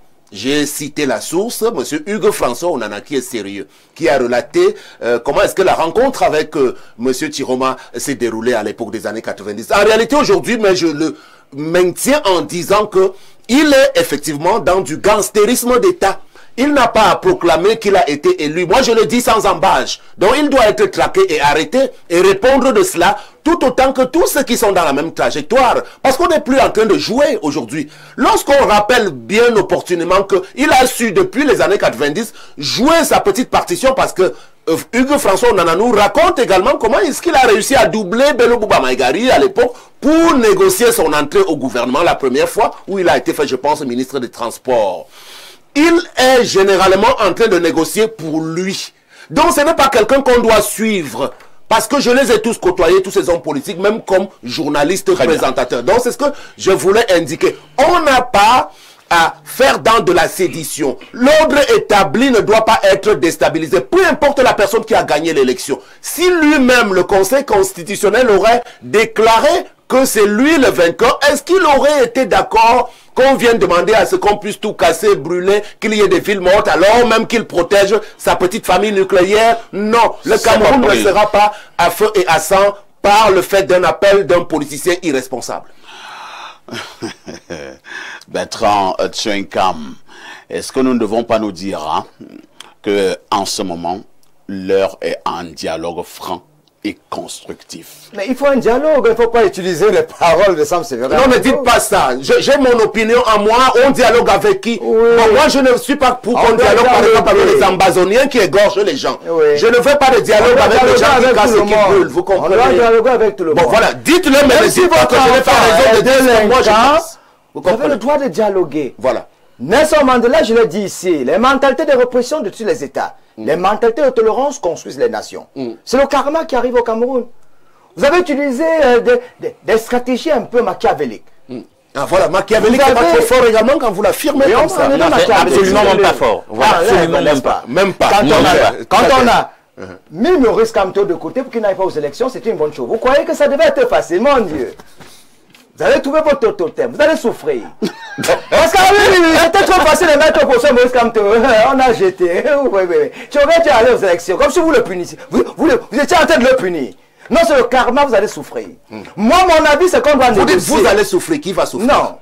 Vous allez souffrir. Dites que nous allons souffrir. Non. Mais moi, je vous dis que la majorité des Camerounais ne sont pas dans ça. Nous disons que pour un dialogue total au Cameroun, que ça soit avec les Ambazoniens, que ça soit avec Issa Tiroma Bakari qui est sorti deuxième avec 35%, parce que je suis en train de vous dire qu'il est en train d'impacter. On peut l'appeler en sourdine. On dit, on te propose quoi? Premier ministre, tu voudrais quoi? Parce que je suis sûr d'une chose. L'État ne fonctionne pas. Le président de la République. Moi, si je suis le président de la République. Vraiment, on ne peut pas descendre aussi bas. Qu'est-ce que l'État? Qui fait l'État? C'est pas nous. Après la prestation de serment, le président de la République pourrait appeler par exemple le professeur Maurice Kamto, il appelle par exemple Issa Tiroma Bakari, il dit, si nous gâtons le Cameroun, c'est pour que nos enfants deviennent quoi? Ils peuvent dialoguer et s'arrêter les mains et dire, nous voici, c'est la paix, soyons ensemble. Ça sert à quoi? Parfait. On va t'arrêter, on va faire ceci, et ça va changer. Alain Donc, en quelques secondes, c'est terminé. Quand tout à l'heure, il y a un téléspectateur qui disait de ne pas être arrogant, vraiment, il y a énormément de griefs qui démontre qu'on ne peut pas crédibiliser objectivement, intellectuellement notre système électoral. Il faut admettre ça. Ce n'est pas ça le débat qu'on fait aujourd'hui. Non, justement, parce que tu dis que c'est sur l'année. Bon, on a déjà fait le débat, on est allé à une élection. Si on peut remettre dans des règles d'élection en question, on connaissait les règlements, les enjeux, les répercussions. dit que ce que tu viens d'admettre. Bon, maintenant, pas du tout. Parfait. C'est nous qui faisons l'État. Non. Le président de la République, qui est là, peut, au travers d'un certain nombre de tractations, appeler Tiroma et discuter d'un certain nombre de choses. Le président est fatigué, il s'efface dans une espèce de poste de président totalement symbolique et passe la main à quelqu'un qui va effectivement gouverner pour mettre en œuvre une nouvelle dynamique dans un nouveau Pourquoi pas? Va en guerre, on ne négocie rien. Il faut c'est terminé. L'émission est maintenant terminée. Rien à négocier avec l'émission est maintenant terminée, mais n'oubliez jamais une chose, ce qui nous unit est plus fort que ce qui nous divise. Voilà, il faut faire ici. On doit se parler. Le Cameroun fonctionne, le lycée de Ndorem, puis d'autres lycées, le lycée Mongo ce matin, c'est plein. C'est la diffusion de ce programme. C'est ce soir à 22h30 comme d'habitude. Avec tout ceci, que faites-vous encore?